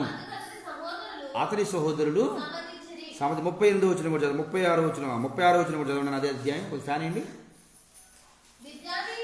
మిద్యానీలు ఐగుప్తీయునకు అతనిని తీసుకుని పోయి ఫరో యొక్క ఉద్యోగస్తుడును రాజ సంరక్షణ సేనాధిపతి అయిన పోతీఫరునకు యోసేపును అమ్మివేశారు. ఎన్నిసార్లు అమ్మారమ్మా ఈయన్ని? ఎన్నిసార్లు అమ్మేశారు? ఒక మాటలో చెప్పాలంటే ఎందుకు ఈయన గురించి మనం ధ్యానం చేయాలి అంటే, ఈయన తండ్రికి వీళ్ళ అమ్మ అంటే చాలా ఇష్టం. ఎంత ఇష్టం అంటే 14 సంవత్సరాలు పాలితనం చేశాడు ఈయన చేసుకుంటాను. వీళ్ళ తల్లి అంటే ఎంత ప్రేమ అంటే 14 సంవత్సరాలు కొలువు చేసి మరి వీళ్ళ అమ్మని చేసుకున్నాడు. ఏంటో దరిద్రం తెలియదు. వీళ్ళ తమ్ముడు గర్భంలో పుట్టేయడానికి ఏమైపోయింది, అలా జరిగిపోయింది. మరి చిన్నప్పటి నుంచి ఎవరి ప్రేమ అంత లేదు ఈయనకి. ప్రేమించే వ్యక్తులు ఎవరైనా ఉన్నారు అంటే ఒకే ఒక ఆయన, ఎవరు? తండ్రి. ఎంతో ప్రేమించేవాడు. ఎంత ప్రేమించేవాడు అంటే తల్లి లేనటువంటి బిడ్డను తల్లి తండ్రి తానే అయ్యి, ఆయనకి ఒక్కడే కొడుకు అంటే ఇంకా 10 మంది కొడుకులు ఉన్నారు. ఈ 10 మంది కొడుకులకి ఎవరికి ఏమైనటువంటి బట్టలు ఈయనకి ఇచ్చేవాడు, మంచి డ్రెస్ కుట్టి ఇచ్చేవాడు. లేస్తే యేసేవా అని పిలిచేవాడు, భోజనం చేస్తే యేసేపు అని పిలిచేవాడు, పండుకుంటే యేసేపు అని పిలిచేవాడు, నిద్ర లేచింది మొదలుకొని యేసేపు అని ప్రేమించేవాడు. అంత ప్రేమ చూపేవాడు మా తండ్రి. అంత ప్రేమ కలిగిన వాడు తండ్రి. అంత ప్రేమ చూపుతూ తన బిడ్డను అంతగా ప్రేమిస్తూ ఉండేవాడు. చూడండి, అంత ప్రేమ నా వైపు ఉంది కాబట్టి ఇష్టానుసరంగా బ్రతుకుతానని బ్రతకలేదు పాప. తండ్రి ఏ దేవుడైతే తెలియపరిచారో ఆ దేవుని పట్ల భయభక్తులు కలిగి జీవించాడు. భయభక్తులు కలిగి చాలా క్రమంగా ఉన్నాడు. ఇందా చెప్పాను కదా, కొన్నిసార్లు మన జీవితంలో మన శరీరాన్ని దేవుడు మనం చేస్తాడు. సరిగా ఉన్నా కానీ మన ఉన్నతమైన స్థానంలో నిలబెట్టడానికి దేవుడు కొన్నిసార్లు అనుకోని రీతిలో మనకి ఇబ్బందులు తీసుకొచ్చి పెడతాడు. అనుకోని రీతిలో మనల్ని ఎందుకు పనికిరాని వ్యక్తులుగా పడేస్తాడు. చూడండి, చిన్నప్పుడే బాల్యంలో తల్లి లేకపోవటం ఒక బాధ అయితే, ఆ తల్లి లేనప్పటికీ కూడా, తల్లిని కోల్పోయినప్పటికీ కూడా, తల్లి లేనటువంటి బాధ ఉన్నప్పటికీ కూడా యేసేపు జీవితంలో తండ్రి చూపు ప్రేమను తల్లి లేదనే ఆలోచన ఆయన మర్చిపోయే రీతిగా ప్రేమించాడు తండ్రి. అంత ప్రేమ చూపాడండి. ఆ ప్రేమను చూసి తల్లి లేదనే ఫీలింగ్ ఎప్పుడు తన ఉదయం తన మనసులోకి రాలా. చూడండి, ఎందుకు ఆ మాట ఎట్లా చెప్పగలరు పాస్టర్ గారు అంటే, చనిపోయిన తర్వాత అంట తండ్రి ఈ యోసేపు గారు ఎంత ఏడ్చాడు అంటే, అప్పటికి వయసు ఎంత, అప్పటికి ఆయన వయసు ఎంత, సుమారుగా అప్పటికి ఆయన 7 సంవత్సరాలు 40 సంవత్సరాలు పరిపాలన చేసిన, 33 సంవత్సరాల వయసులో 30 సంవత్సరాల పరిపాలకుడు అయ్యాడు. 13 సంవత్సరాల తర్వాత వచ్చాడు అంటే 43 సంవత్సరాల వయసులో తండ్రి చనిపోయాడు. వృద్ధులైన 130 సంవత్సరాల తండ్రిని పట్టుకొని ఎట్లా ఏడుస్తాడు అంటే, 130 ఏంటి 130 సంవత్సరాల తండ్రిని పట్టుకొని ఏడుస్తాడు. తండ్రిని ముద్దు పెట్టుకుంటూ ఏడుస్తూ అంటే అంతగా ప్రేమించాడు తండ్రిని. ఆ ప్రేమ, తండ్రి ప్రేమ ఎంత చూపాడు అంటే, తల్లి లేదనే విషయాన్ని మర్చిపోయే రీతిలో ప్రేమించాడు ఈ యొక్క యోసేపు అనే వ్యక్తిని.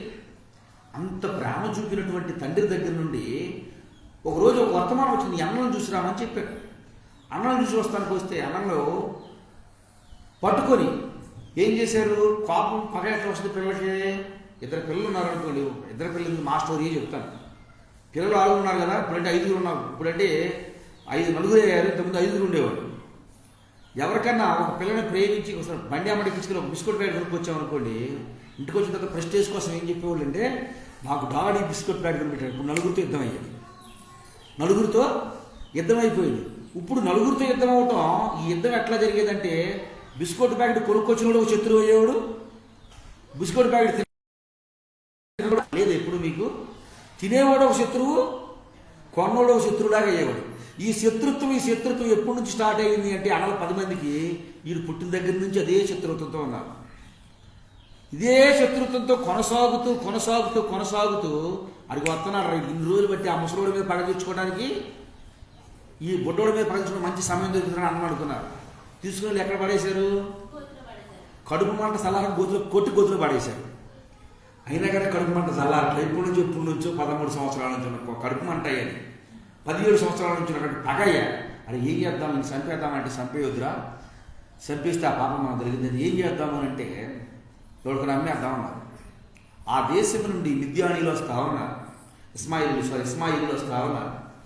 వాళ్ళకి ఎన్ని తులాలకు అమ్మారు అమ్మాయిలు, 20 రూపాయలకి అమ్మేశారు. ఇది ఎంత కడుపులో పాడలో చూడండి. ఎంతమంది ఉన్నారు అక్కడ, 10 మంది ఉన్నారు. 11వ ఇల్లే. 20 రూపాయలు ఎంత వస్తాయి చెప్పండి, 20 రూపాయలు ఎంత వస్తాయి?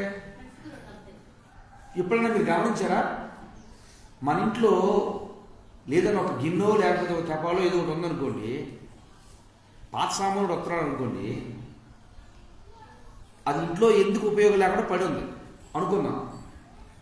దేనికి ఉపయోగం లేదు, లేస్తే అది మనకు దరిద్రంలాగా ఉందనుకోండి. ఒకసారి దాన్ని అమ్మేస్తాం. ఎంతకు అమ్మేస్తాం చెప్పండి? మంచి రేటు చూసి అమ్మేస్తాం. ఎంతకు పడితే అంతకు అమ్మేస్తామా? మంచి రేటుకి అమ్ముతాం. అసలు ఈ దరిద్రం రాకుండా పోవాలి ముందు మన ఇంట్లో. ఏమనుకుంటాం ముందు? అసలు ఈ దరిద్రం కనపడకుండా ఉండాలి మన ఇంట్లో. ఈ దరిద్రం పోవాలంటే, ఉదాహరణ చెప్పాలంటే, రాంబాబు మా గడ్డి అమ్మాడు, తోలటానికి 3000 పైన ఉంటుంది. అసలు ఎందుకు ఉపయోగం లేకుండా ఉంది. మా తమ్ముడు వచ్చి 2000 ఇస్తారంటే 2000 తీసుకెళ్ళిపోవాలి. అర్థం ఏంటి అక్కడ? అక్కడ ఈ దరిద్రం మన ఇంటి ముందు ఉండదు బాబు, ముందు పంపించేది. 2 రూపాయలకి అమ్మారమ్మ ఒక్కొక్క అన్నయ్యని. 2 రూపాయలకి అమ్మేశాడు. అన్న దగ్గర, తండ్రి దగ్గర ఎట్టున్నాడు ఈయన. తండ్రి దగ్గర విలువ ఎంత? అందరికీ 10 రూపాయల డ్రెస్ కొంటే ఈయనకి 100 రూపాయల డ్రెస్ కొంటున్నాడు. అందరికీ 10 రూపాయలు కొంటే ఇంకొక్కడికి ఎంత కొంటున్నాడు? 100 రూపాయలు కొంటున్నాడు. తండ్రి మీద ఒక పగ ఉంది, యేసుకునుడి మీద ఒక పగ ఉంది. ఈ పగ ఎట్లా తీసుకున్నాడు? 2 రూపాయలకి అమ్మింది వీడి విలువ. విలువ ఎంత చేసింది ఇక్కడ? 2 రూపాయలు చేసింది. 2 రూపాయలకి అమ్మేశారు, ఆడ అమ్మబోయాడు. ఆ తర్వాత 20 రూపాయలు 60 రూపాయలు చేసి ఐగుప్తులకి అమ్మారు. 2 అమ్మేశారు. ఇది బహుశా అనుకోని ఉండొచ్చు నా జీవితం. చిన్నప్పుడే నా తల్లిని కోల్పోయాను, తల్లి లేదు నాకు, ఇంత బాధపడుతున్నాను. ఈ బాధపడే టైంలో నా తండ్రి నాకు నా తల్లిగా ఉన్న నన్నే సంరక్షకుడిగా పోషించి, ఆదరించి, ఆప్యాయత చూపించి నడిపించాడు. ఏంటో తెలియని స్థితిలో నాకు ఇవన్నీ ఉన్నాయనుకునే సమయానికి, నాకు తిరిగి అనుకునే సమయానికి నా జీవితం ఏంటో మళ్ళీ ఇట్లా రివర్స్ అయిపోతుంది. నా బ్రతికి ఇప్పటితో ఏమైపోయింది? క్లోజ్. నా జీవితం ఇంతటితో అటర్ బ్లాక్. ఇక దొరికిన పాపాన్ని చేసేస్తా, దొరికినట్టు బ్రతికేస్తా. నా మంచితనం ఎక్కడ ఉపయోగపడట్లేదు. నేను చేస్తున్నటువంటి భక్తి నాకు దేనికి కాపాడట్లేదు. నేను పాడైపోతాను. మళ్ళా అందరూ చూడు, పాపం చేసిన ఎంత దర్జా పోతున్నారు. వాళ్ళందరూ చూడు ఇష్టం వచ్చినట్టు ఎట్లా జీవిస్తున్నారు. కానీ ఎందుకు నా జీవితానికి సరైన స్థితి లేదు. కొద్దిగా నేను ఏమైపోతాను, మళ్ళా పాపంలో పడిపోతాను అనుకున్నాడా? పాపంలో జీవిస్తాను అనుకున్నాడా? దేవుడు ఎందుకు ఈ విషయాలు మీకు జ్ఞాపకం చేస్తున్నాను అంటే, దేవుడు చెప్పినటువంటి మాటకి సూచన ఇవ్వకుండా ఎప్పుడు ఎవరిని ఏం చేయలేదు ఆయన. హిజ్కియాకి మరణకరమైన రోగం వస్తుంది, నువ్వు చచ్చిపోతావు, తొందరలో రెడీ చేసుకోమని చెప్తాడు. గోడతోటి తిరిగి ప్రార్థన చేస్తాడు. ఏ మనిషి అయితే ప్రార్థించాడో ఆ ప్రవక్తని మళ్ళీ వర్తమానం చెప్పాడు. ఇగో యెషయా నాకు హిజ్కియా ప్రార్థన చేస్తాడు, మళ్ళీ చెప్పు 10 సంవత్సరాలు హౌస్ పెరిగించానని చెప్పమని చెప్తాడు. వెళ్ళి చెప్తాడు. చెప్పిన తర్వాత ఇదిగో నేను నీకు చెప్పాను, రుజువు ఏమైనా కావాలా నీకు కావన్నాడు. నేను చెప్పాను రుజువు ఏమైనా కావాలా నీకు, నువ్వే ఇస్తే ఇవ్వయ్యా అన్నాడు. మెట్లు పైకి వెళ్ళిగా వెనక్కి పంపిస్తా. ఏం చేస్తారంట, మెట్లు ఎక్కడికి వెళ్ళిపోయినాయి కదా మళ్ళీ ముందుకు తీసుకొస్తా, లేదా ముందుకెళ్ళింది కదా వెనక్కి తీసుకొస్తా. ఏం చేస్తారంట, సూచన. ఈరోజు దేవుడు నీతో నాతో చూపిస్తున్నటువంటి సూచన ఇది. ఏంటి ఆ సూచన? ఒకవేళ ఒకప్పుడు బాగా లేనటువంటి స్థితిలో మిమ్మల్ని బాగా తీసుకొచ్చి మళ్ళా పడిపోయారా, మళ్ళా దినస్థితికి వచ్చారా, మళ్ళా దౌర్భాగ్య స్థితిలో దిగజారిపోయారా, మళ్ళా రోగం తిరగబెట్టిందా, మళ్ళా అప్పుడు కుమ్మేస్తున్నారా, మళ్ళా భయంకరమైనటువంటి శత్రుముఖం చుట్టబుట్టారా, భయంకరమైనటువంటి ఒంటరివాణి బాధపడుతున్నారా, మరలా లేవనెత్తా. ఎవరంటారు ఈ మాట? దేవుడే. మరలా మిమ్మల్ని పైకి లేపుతానేనో. ఏంటి ప్రభు సూచన? ఇదిగో సూచన. ఏంటా సూచన? ఏంటా సూచన? ఋతుమని చేశారు కదా, ఋతుముకి ఇచ్చారు కదా, ఋతుము నిలబెట్టారు కదా, ఋతుము గర్భం నుండి రాజుని చక్రవర్తిని తీసుకుని వచ్చాను కదా, జీవగంగ పేరు ఇచ్చారు కదా. చూడు ఇదో సూచన. రెండో సూచన ఏంటి చెప్పమంటావా? యోసేపు. ఏంటని యోసేపు సూచన అంటే తండ్రి ప్రేమతో ఆప్యాయంగా ఉన్నాడు. ఒకప్పుడు తండ్రి ప్రేమతో ఉంటే పడిపోయిన వాడిని తండ్రి ప్రేమ చూపి లేవనెత్తాను, లేవనిస్తే ఈ ప్రేమ సరిపోతుంది నాకు తిరిగి నడుపుకున్నాడు. బహుశా మళ్ళా దేవస్థితి దిగజారిపోయాడు. ఇప్పుడు నేనేం చేస్తాను తెలుసా? ఆయన ఏం చేశాడు? ఏ ఇంటికైతే దాసుడుగా వెళ్ళాడు, పనివాడిగా వెళ్ళాడు, పనికి మాలిన వాడిగా వెళ్ళాడు, అక్కడ ఏం వెళ్ళిందమ్మా? ఇంట్లో పొలంలో పరిగెట్టడం, ఆ పొలానికే వాడడం చేశాడు ఆయన్ని. ఎవరిని? ఋతుమని. పొలంలో పరిగెట్టడం ఆ పొలానికే వాడడం చేశాడు అవన్నీ. ఇక్కడ ఇంటికి వెళ్ళాడు. ఏ ఇంటికి? ఇంట్లో పన్నోడుగా వెళ్తే ఇంటికే పెత్తందారి అయిపోయాడు. ఇంటికే పెత్తందారి వెళ్ళాడు. మరి ఈ జీవితంలో రివర్స్ ఏంటో నాకు తెలియదు కానీ మరలా కింద పడ్డాడు. అక్కడ పాపం చేసి కాదు సుమా, తప్పు చేసి కాదు సుమా, పాపం చేసి తప్పు చేసి కాదు, మరలా కింద పడిపోయాడు. కింద పడిపోయి ఈసారి పొచ్చుసారి వెళ్ళినప్పుడేమో దాసుడిగా వెళ్ళాడు, ఇప్పుడు ఖైదీగా వెళ్ళాడు జైల్లోకి. ఆయన ఎక్కడికి వెళ్తే అక్కడ ఏమైపోయాడు? ఆ ఇంటికే అధికారి అయ్యాడు. ఆ దేశానికి ఇప్పుడు ఏమైపోయాడంటే ఈయన ఐగుప్తు దేశమందున ఆ యోసేపు పాపము చేయనందున, ఐగుప్తు దేశమందున ఆ యోసేపు పాపము చేయనందున, ఇంచిరాజు చెరసాలలో పట్టి బంధించి రాజు చెరసాలలో రాజు కళ్ళు చెప్పలేదా, ఓ భక్తుడా రాజ్యమంతా ఏడలేదా.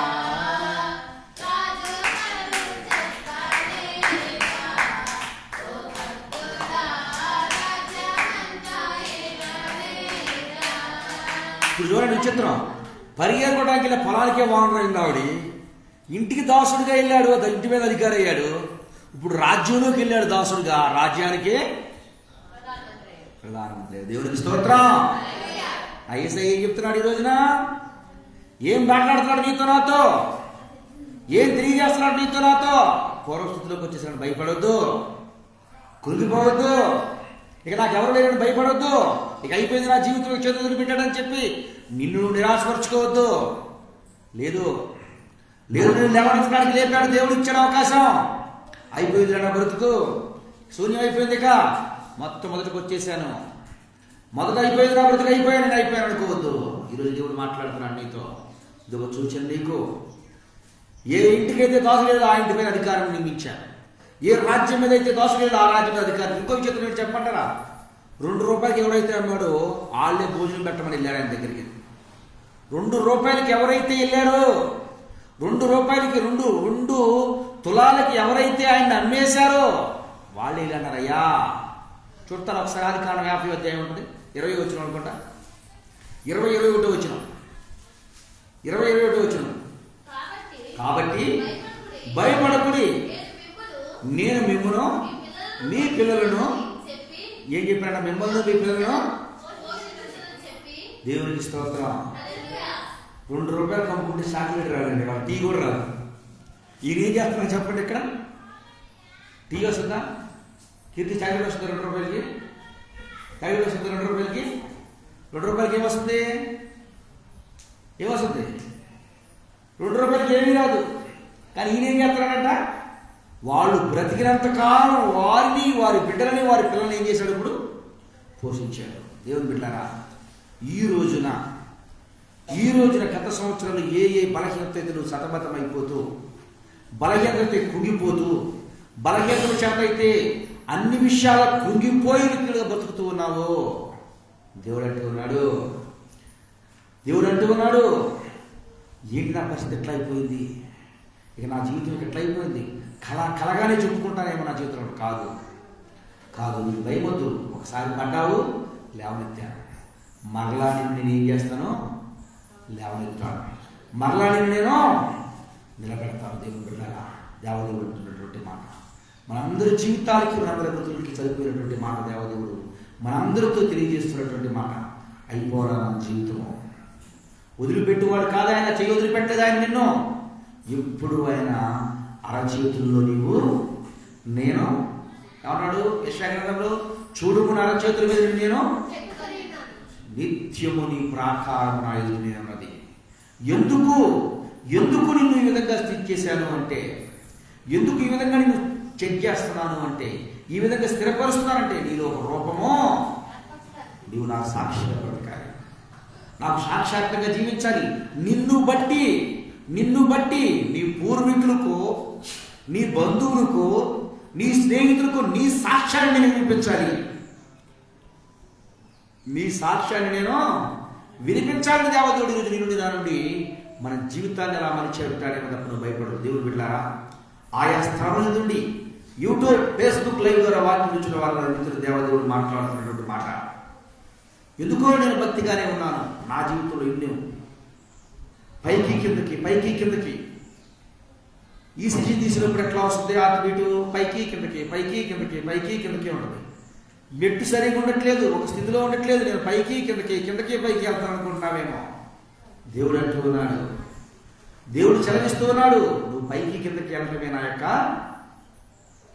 చిత్తము, నిత్యము నీ ప్రాకారము ఎక్కడ ఉన్నాయంట? ఆయన దగ్గరే ఉన్నాయంట. దేవుడు బిడ్డలారా, మొట్టమొదటిగా ఋతుమ పడిపోయిన స్థితి నుంచి లేవనెత్తాడు.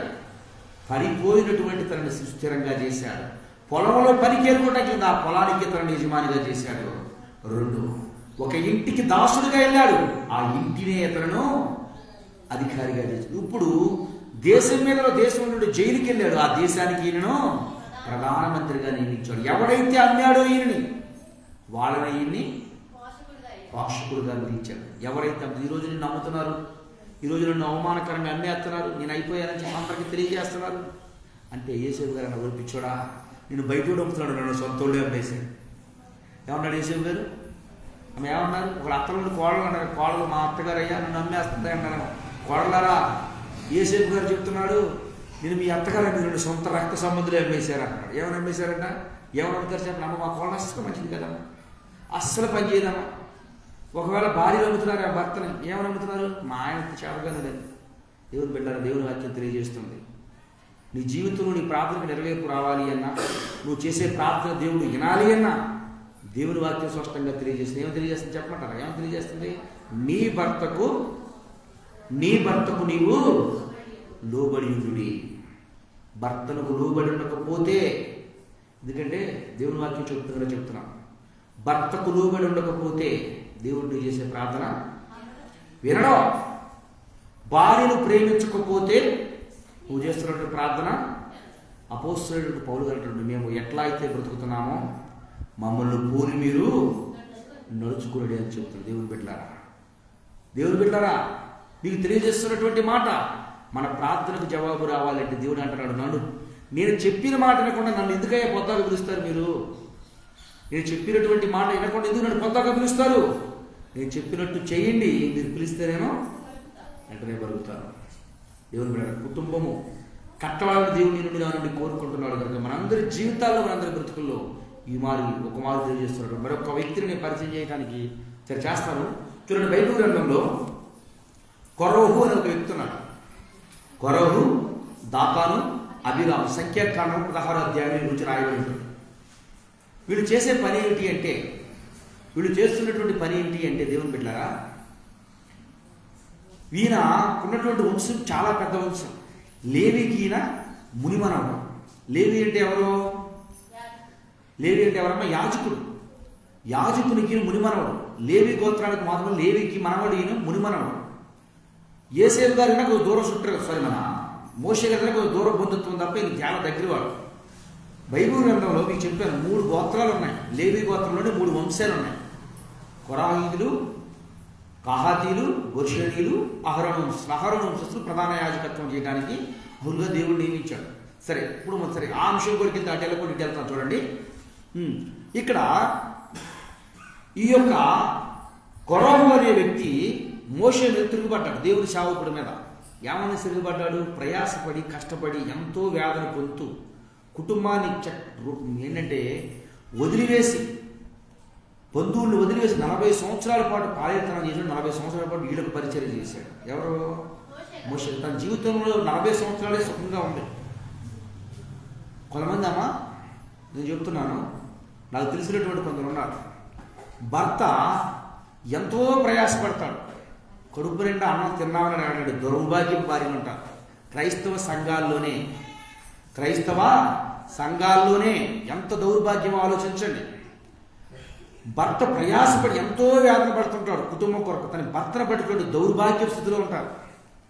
చూడండి, దేవుని బిడ్డలారా, దేవుని వాక్యం చెప్తా ఉంది, భర్తను ప్రేమించలేనటువంటి భార్యగా బ్రతికితే ఒకవేళ క్రైస్తవులని జనాలు మెచ్చుకోవచ్చు, జనాలు ఆనందించవచ్చు, కానీ దేవుడు ఆయనకి ఏం కనపడలేదు, అన్నీ కనపడుతున్నాయి. ఆయన చూడందంటూ ఏమి దాని స్పష్టంగా ఉంది, స్పష్టత వస్తుంది ఆయనకి.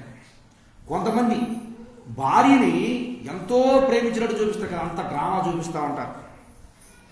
ఎంతో చూడండి, భార్యలు చేసే సాగరం తక్కువ అంటే నిజంగా చెప్పాలి అంటే, ఒకరోజు అతను కనుక కష్టపడి అన్నం కూర వండుకొని చేస్తే ఆ కష్టం మీద అతను తెలుసు. ఒకరోజు ప్రయాస పడితే భర్త భార్య చేసే పనిలో అప్పుడు ఆ భార్య విలువ తనకు తెలుస్తుంది. దేవుని బిడ్డ తెలియనటువంటి బ్రతుకులు ఎన్నో ఈ రోజున కుటుంబాలు చిన్న భిన్నమైపోతున్నాయి. మరీ ముఖ్యంగా క్రైస్తవ సంఘాలు, క్రైస్తవుల్లో భర్తను ప్రేమించినటువంటి భార్యను ప్రేమించినటువంటి భర్తలు ఇలా బ్రతికితే ఆ కుటుంబము బిడ్డలు ఏమి నేర్చుకుంటారు? వాళ్ళ దగ్గర నుండి ఏం అర్థమవుద్దామా? ఏమి నేర్చుకుంటారు? ఏం అర్థమవుద్ది? ఎప్పుడన్నా కుమార్తె పుడితే, నానా నీలాంటి భర్తే నాకు కావాలని ఎప్పుడైనా కుమార్తె కోరుకుంటారా?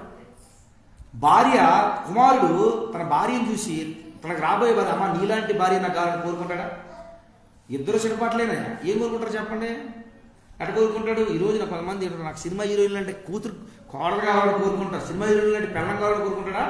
తల్లి లాంటి పెళ్ళగా కోరుకుంటాడా చెప్పండి?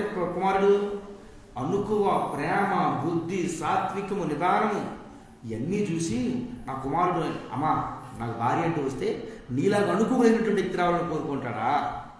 లేకపోతే సినిమాలో హీరోయిన్ లాగా రావాలని కోరుకుంటాడా చెప్పండి? లోకం కోరుకుంటుంది సినిమాలో హీరోయిన్ లాగా రావాలని, లోకం కోరుకుంటుందండి సినిమాలో హీరోయిన్ లాగా ఉండాలి నా భార్య అని. కానీ క్రైస్తవ కుటుంబం ఎలా ఉండాలని కోరుకోవాలి?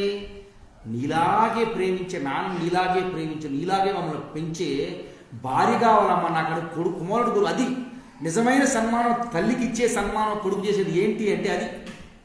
నిజంగా కూతురు తండ్రిని చేసే సన్మానం అంటే ఎటువంటిది? నాన్న నువ్వు అమ్మను చూసుకునే విధానము, మమ్మల్ని పెంచే పెంపకము, మా పట్ల నువ్వు కలిగినటువంటి ప్రేమను చూస్తే నాన్న నిజంగా నాన్న నీలాంటి వాడు కావాలని కోరుకోవాలి తప్ప ఏ బాబు రావాలని కోరుకోకూడదు. అమ్మ ఏ బాబు రావాలని కోరుకోకూడదు.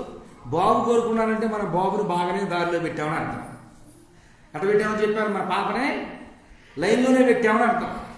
ఇక్కడ ఆ ఇల్లు కావాలని కోరుకున్నాడంటే మన బాబును కూడా క్రమశిక్షణలోనే పెట్టామని అర్థం. దేవుని బిడ్డలు ఒకటే గుర్తించండి, క్రైస్తవ కుటుంబాలైనటువంటి మనవి భర్త పడుతున్నటువంటి ప్రయాసాన్ని గుర్తించండి, భార్య చేస్తున్న కష్టాన్ని గుర్తించండి. భార్య కానీ భర్త కానీ ఈ క్రమము లేకపోతే మన క్రైస్తవుడు పేరుకు మాత్రమే క్రైస్తవం తప్ప మనం క్రైస్తవ్యం మనలో ఏమాత్రము లేదు, ఏమాత్రము క్రైస్తవం కాదు. ఇంకో మాటలో చెప్పంటే మనం చేసే ప్రార్థన కూడా దేవుడు అంటాడా? బాగానే ఉంది కానండి, భార్య భర్తగా ఉన్నాం, అత్తగారు మామగారు చూడుతారంటే దేవుడు చెప్తున్నాడు. ఏమని చెప్తున్నాడమ్మా? నీవు దీర్ఘాయుష్మంతుడు తండ్రిని, కుమారుడికి తల్లి కోడలైతే, కుమారుడికి తల్లి అత్తమామ అయితే, మరి ఇలాంటి అత్తమామే అక్కడ కూడా ఉన్నారుగా అమ్మా. వీళ్ళని గౌరవిస్తే దేవుడు ఏం చేస్తాడు?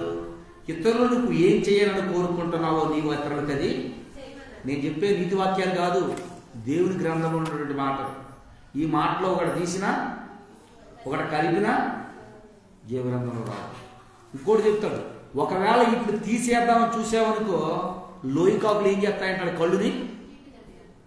తెలుసా మీకు? మీకు తెలుసో తెలియదు. చాలామంది యవ్వన ప్రాయంలో ఉండి అత్తగారిని పట్టించుకోక అత్తగారిని కొట్టిన బ్రతుకులను చూస్తున్నాను ఈ రోజు. నేను మా ఊళ్ళో నా పేరు చెప్తే బాగోదు కానీ పాపం ఎప్పుడు ఏడుస్తూనే ఉండేది ఆవిడ.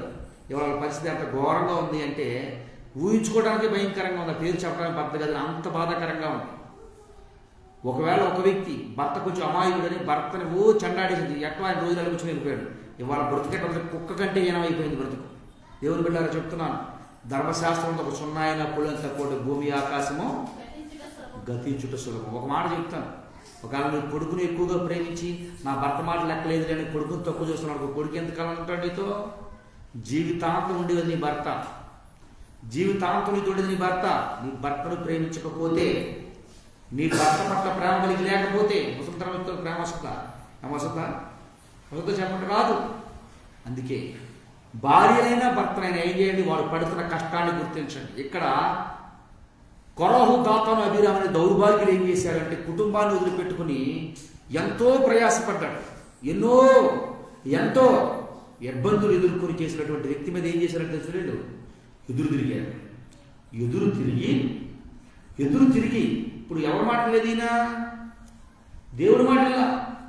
మోషే గురించి దేవుడు ఏం చెప్పాడు? నా ఇళ్ళ మొదలు నువ్వు నమ్మకమైన వాడివి, మిక్కిలి సాత్వికుడివి, నా ఇళ్ళంతట్లో నమ్మకమైన వాడు మోషే అని చెప్తే మోషే మాట మోషేను ఎదురు తిరిగారు. నువ్వు ఒక్కడివే పెత్తనం చేస్తావా? నేను పెత్తనం చేయనా? నీకంటే ఎక్కువ నేను చదువుకోలేదా? అంతే అనేది మాట. నీకంటే ఎక్కువ చదువుకున్నా నేను. కానీ బైబిల్ ఏం చెప్తుంది? ఎక్కువ చదువుకున్నా భర్తకి ఇచ్చింది ఎవరో? దేవుడు. అతనికి ఇవ్వాల్సిన గౌరవం అతనికి ఇవ్వు. సలహాదారుడుగా ఉండు నువ్వు అంతే, కానీ పెత్తనం ఎప్పుడు నీ చేతుల్లోకి తీసుకోవద్దు. బైబిల్ యెజ్బెల్ అని ఉంది, అట్లాగే చేసి తీసుకున్నటువంటి వ్యక్తి. కొంతమంది అసలు ఏం పట్టించుకోరు, ఏం చెప్తున్నాడో అది కూడా తప్పే. దేవుని వాక్య ప్రకారం అది కూడా తప్పే.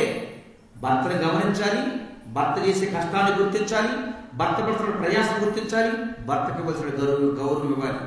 భర్త తెచ్చినా తేకపోయినా నాకు అనవసరం అనుకోవడమో తప్పేనని దేవుని వాక్యం చెబుతుంది. భర్తకి ఏమి తెలియదు కాబట్టి పెత్తనం నేనే చేస్తానని చెప్పడం కూడా తప్పేనని బైబిల్ చెబుతుంది. మేకాల అనే వ్యక్తి ఏం చేసింది? భర్త ఏమైపోయినా నాకు అనవసరం, ఎట్లా చేస్తాడు నాకు అనవసరం అనే స్థితిలో ఉంది. ఏం చేస్తున్నాడు నాకు అనవసరం అనుకోవడం కూడా బైబిల్ లెక్క ప్రకారం తప్పే. భర్త కష్టంలో సుఖంలో నా ఆస్తంతుల మీద నేను ప్రమాణం ఏం చేస్తాడు?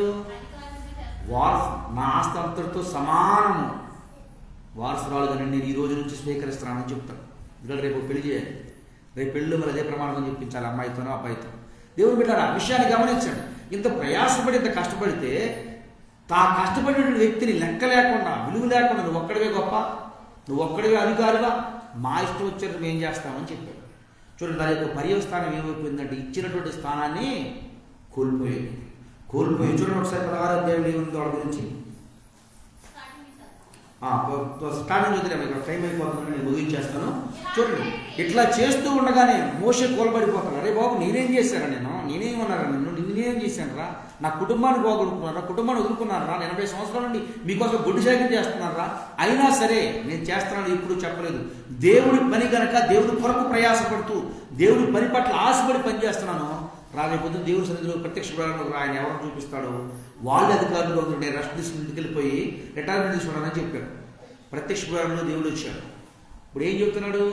దేవుని ఆత్మ వచ్చి, మోషే నేను ఇష్టపడినటువంటి వ్యక్తి, అతను నేను నియమించినటువంటి వ్యక్తి, అతను చెడ్డవాడు మంచివాడు పిచ్చివాడు ఎలా అయినా సరే నువ్వేమైనా వాడికి లోబడిండు. ఒకవేళ అతని తల్లిదండ్రులు బలమైన లేరు లేకపోవచ్చు. ఎందుకంటే వాస్తవం చెప్పండి, మోషే గారి తండ్రి గురించి బైబిల్ గ్రంథంలో ఎక్కువగా రాయబడి, తల్లి గురించి మాత్రమే రాయబడింది. ఎకనాబేతుడు పేరు తక్కువగా రాయబడింది. ఒకవేళ ఇక్కడ సరైనటువంటి స్థితి లేదులే, మన ఇష్టం వచ్చినట్లు చేస్తాదని అనుకున్నామేమో, జాగ్రత్త దేవుడు చెప్పాడు. చెప్పడం మాత్రమే కాకుండా ఏమొచ్చిందంటండి, భూమి నెలలు తెరిచి వీళ్ళందరూ ఏం చేసిందంట, అయితే యెహోవా గొప్ప వింత పుట్టించడం వలన 16:32 వచ్చినట్టు 16 ప్రాణముతో వారు పొంగుబడినట్లు భూమి తన నోరు తెరిచి వారిని సమస్తాన్ని మింగివేసిందంట. మింగివేసి సమస్తాన్ని మింగివేసింది. కొరవ ఉన్నాడా, లేడు. చూడండి మరి 16:32 వచ్చినట్టు దాని గురించి.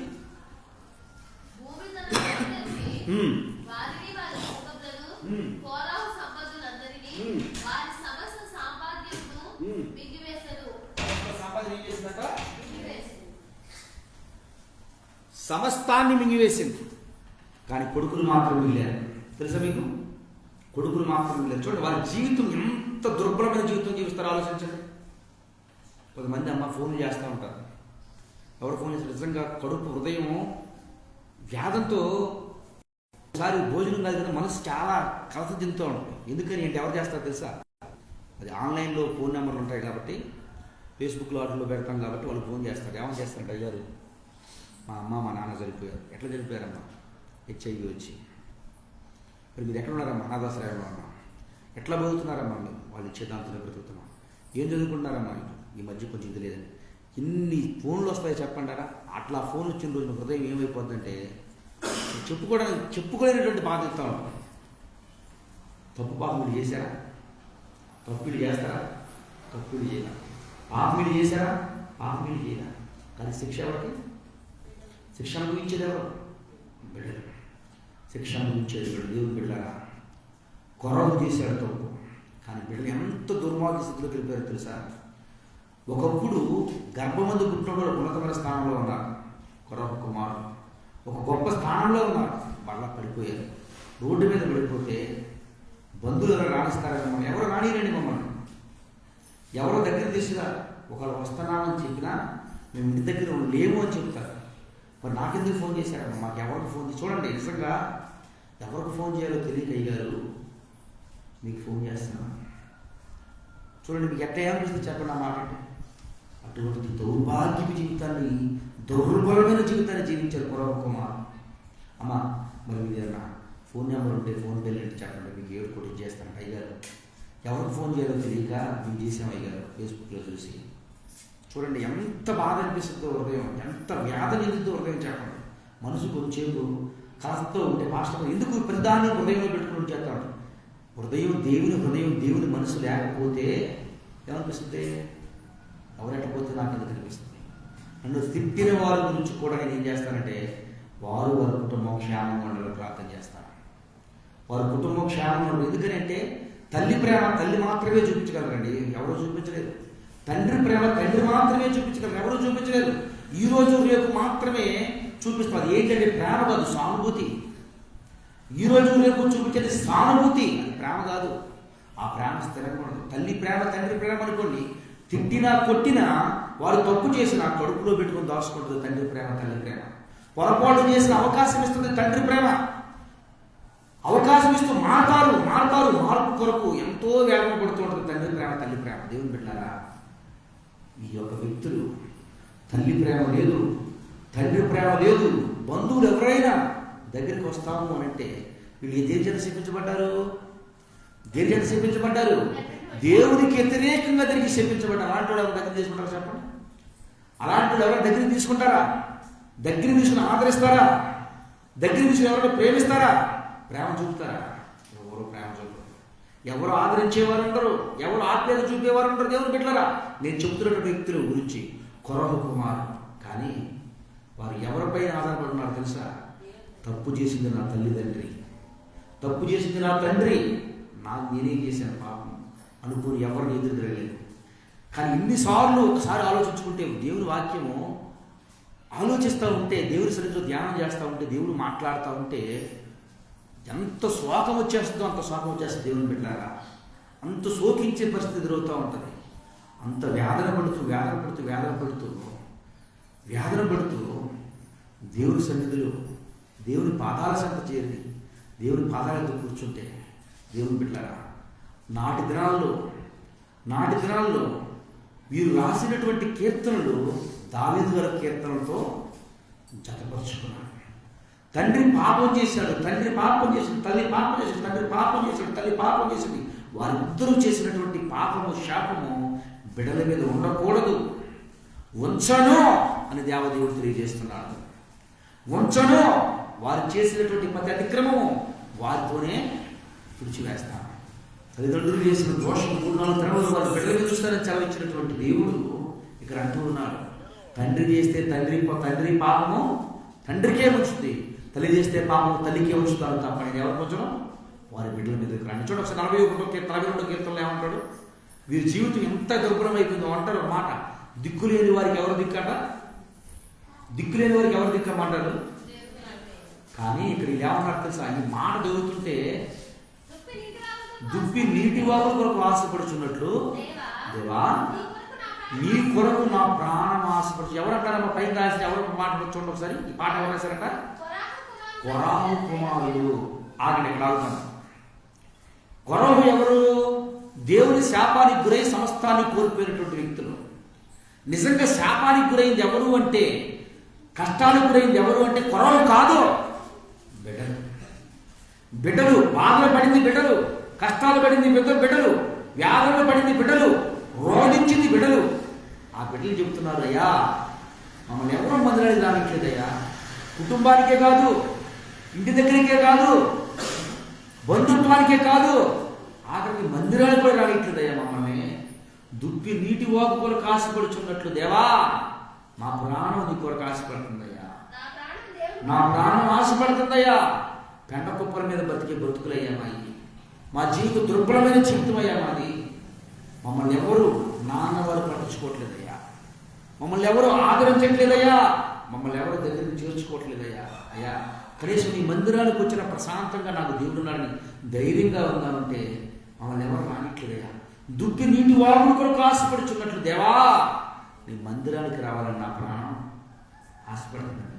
ఇటువంటి కీర్తనలు రాసి పక్కన పెట్టుకుంటే వారి పేరు అంతటితో అతమైపోవాలని దేవుడు కోరుకోలేదు.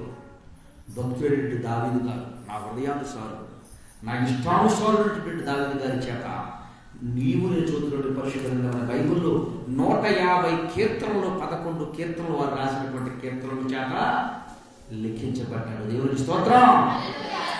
ఏమైపోయారంటే కడప మీద తీసుకొచ్చాడు ఈయన, ఎక్కడ తీసుకొచ్చాడు? జీవ గ్రంథంలోనికి ఆయన పేరు లెక్కించాడు. దేవుని బిడ్డలారా, జీవ గ్రంథంలోనికి ఆయన పేరు లెక్కించాడు. మా జీవితం అయిపోయింది, మా బ్రతుకు అయిపోయింది, మా జీవితం ఇంతే మొత్తం శూన్యమైపోయింది అనుకుంటున్నటువంటి మీ జీవితానికి, అనుకుంటున్నటువంటి మన బ్రతుకులకి దేవదేవుడు రోజు మాట్లాడుతున్నటువంటి మాట, మనందరితో స్పష్టంగా తెలియపరుస్తున్నటువంటి మాట, పెండ కుప్పల నుంచి లేవనెత్తువాడు నేను, కటికి భూమిల నుండి నిలబెట్టువాడును. నేను అధికారాన్ని పొందుకున్నాడు ఒక వ్యక్తి, అధికారాన్ని పొందుకున్నాడు. దేవుడంటే భయమే, దేవుడంటే ప్రేమే, దేవుడంటే గౌరవమే. నెబుకద్నెజరు వ్యక్తి దేవుడికి ఎదురు తిరిగాడు, గడ్డిని మేపాడు, మరలా తన స్వభావాన్ని తను గుర్తించాడు. మరలా తిరిగి ఎక్కడ తీసుకొచ్చి పెట్టాడు దేవుడు? సింహాసనం మీద కూర్చోబెట్టాడు. దేవుని పెట్టాడు. ఈరోజు నీతో నాతో మాట్లాడుతున్నటువంటి మాట, ఒకప్పుడు అనారోగ్యంతోనో, ఒకప్పుడు ఆర్థిక సమస్యలతోనో, ఒకప్పుడు బలహీనతతోనో, ఒకప్పుడు రోగంతోనో, ఒకప్పుడు శ్రమలతోనో, ఏ విధము చేత క్రీస్తు చేత పట్టబడినటువంటి మనం దేవుడు మన ఆస్తి నుంచి ఒక స్థానంలో పెడితే మరలా లోపంలో, మరలా పాపంలో, మరలా శాపంలో గురైనటువంటి మనల్ని దేవుడు ఈరోజు చెబుతున్నాడు, మరలా తిరిగి వస్తే నేనేం చేస్తాను, మరలా నీ స్థితిని నీకు నేను అనుగ్రహిస్తానని చెబుతున్నాడు. మనందరము కూడా మన జీవితానికి ముగింపు ఇది. ఈ వ్యాధి కాదు, ఈ బలహీనత కాదు, ఈ శ్రమ కాదు, ఈ ఆర్థిక సమస్యలు కాదు. నిశ్చయంగా దేవుడు నన్ను ఏం చేస్తాడు, ఒక రోజుకి విలువ లేనటువంటి నా బ్రతుకు విలువిస్తాడు, గుర్తుకు లేని నా జీవితంలో గుర్తింపిస్తాడు, ఎన్నిక లేని నన్ను ఒక ఎన్నిక లేని వ్యక్తిగా దేవుడు నియమిస్తాడు. నిశ్చయంగా దేవుడు ఏమంటాడు, దావీదు గారు ఏమంటాడండి, నేను చావను బ్రతికుండి ఆయన క్రియలను నేను వివరిస్తాను. ఈ రోజు నుండి హేళన చేసే వారందరినీ దేవుడు ఒక రోజు నా దగ్గరికి తీసుకొస్తాడు, నిలబెడతాడు, ముంచుకు పెడతాడు. దేవుడు పెట్టారా? దేవదేవుడు చెప్తున్నటువంటి మాట, ఏ మాట ఎప్పుడు కూడా ఏమవుదో మరి ఏం మాట కండి. చూడండి, లోకాసువార్తలో ఒక్క మాట చదివించి నేను చెప్తున్నా, ఆ ప్రసంగాన్ని ముగిస్తాను. మరియమ్మ గారు అంటే లోకాసువార్త 2వ అధ్యాయం 1వ అధ్యాయంలో ఉంటుంది, చూడండి ఒకసారి. ఆయన చెప్పిన ఏ మాట నెరవేరక మానదు అని ఉంటుంది. 1వ అధ్యాయంలో ఉంటుందమ్మా.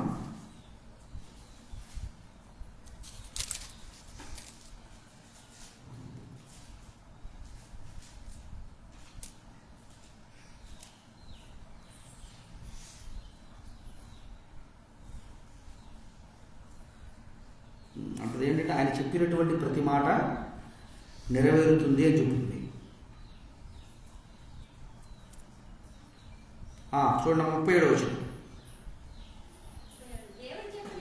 దేవుడు చెప్పిన ఏ మాట అయినా నిరర్ధకము కానేరదని ఆమెతో చెప్పాను. దేవునికి స్తోత్రం. ఏంటమ్మా, ఏం నిరర్థకం కాదమ్మా? పెంట కుప్పల్లో నుండి, భూమిలో నుండి పడినటువంటి దేవుడు లేవనెత్తాడు. పడిపోయిన జీవితాన్ని మరలా ఆయన ఏం చేస్తాడు? నిలబెడతాడు. నిలబెట్టడానికి దేవుడు రోజు నీతో చెప్తున్నాడు, నీతో నాతో మాట్లాడుతున్నాడు. కనుక విన్నటువంటి మనందరూ కూడా ఏ స్థితిలో బలహీనమై ఉన్నాము, ఏ స్థితిలో అనారోగ్య సమస్యతో ఉన్నాడు, సర్వదవుతున్నాం, నిశ్చయంగా దేవుడు మనం ఏం చేస్తాడు? మరలా నిలబెడతాడు, మరలా సమస్తాను దేవుడు నియమిస్తాడు. గనుక అట్టి స్థితి, అట్టి కృప కూడి ఉన్న మనందరికీ మాట్లాడుకోవడానికి దేవుడు అనుగ్రహించిన కృపలో వాడుకున్నాడు గాక. ఆమేన్. మహిమానుడు మహాగణేశ్వరుడి వందనాలు, స్తోత్రములు ప్రభువా. ఇంతపడిన వాక్యం పెట్టకు దేవుడు నీరు కట్టి ఫలింపు చేయండి తండ్రి. వాక్యానుసారంగా జీవిస్తూ తండ్రి దేవా నీ మీద ఆశ పెట్టుకున్నాను తండ్రి. నీ పట్ల విశ్వాసంతో పరిపూర్ణ నాకు కొనసాగుతూ దయచేయండి. యేసయ్య నామమున ప్రార్థన చేయించున్నాను మా పరమ తండ్రి. ఆమేన్.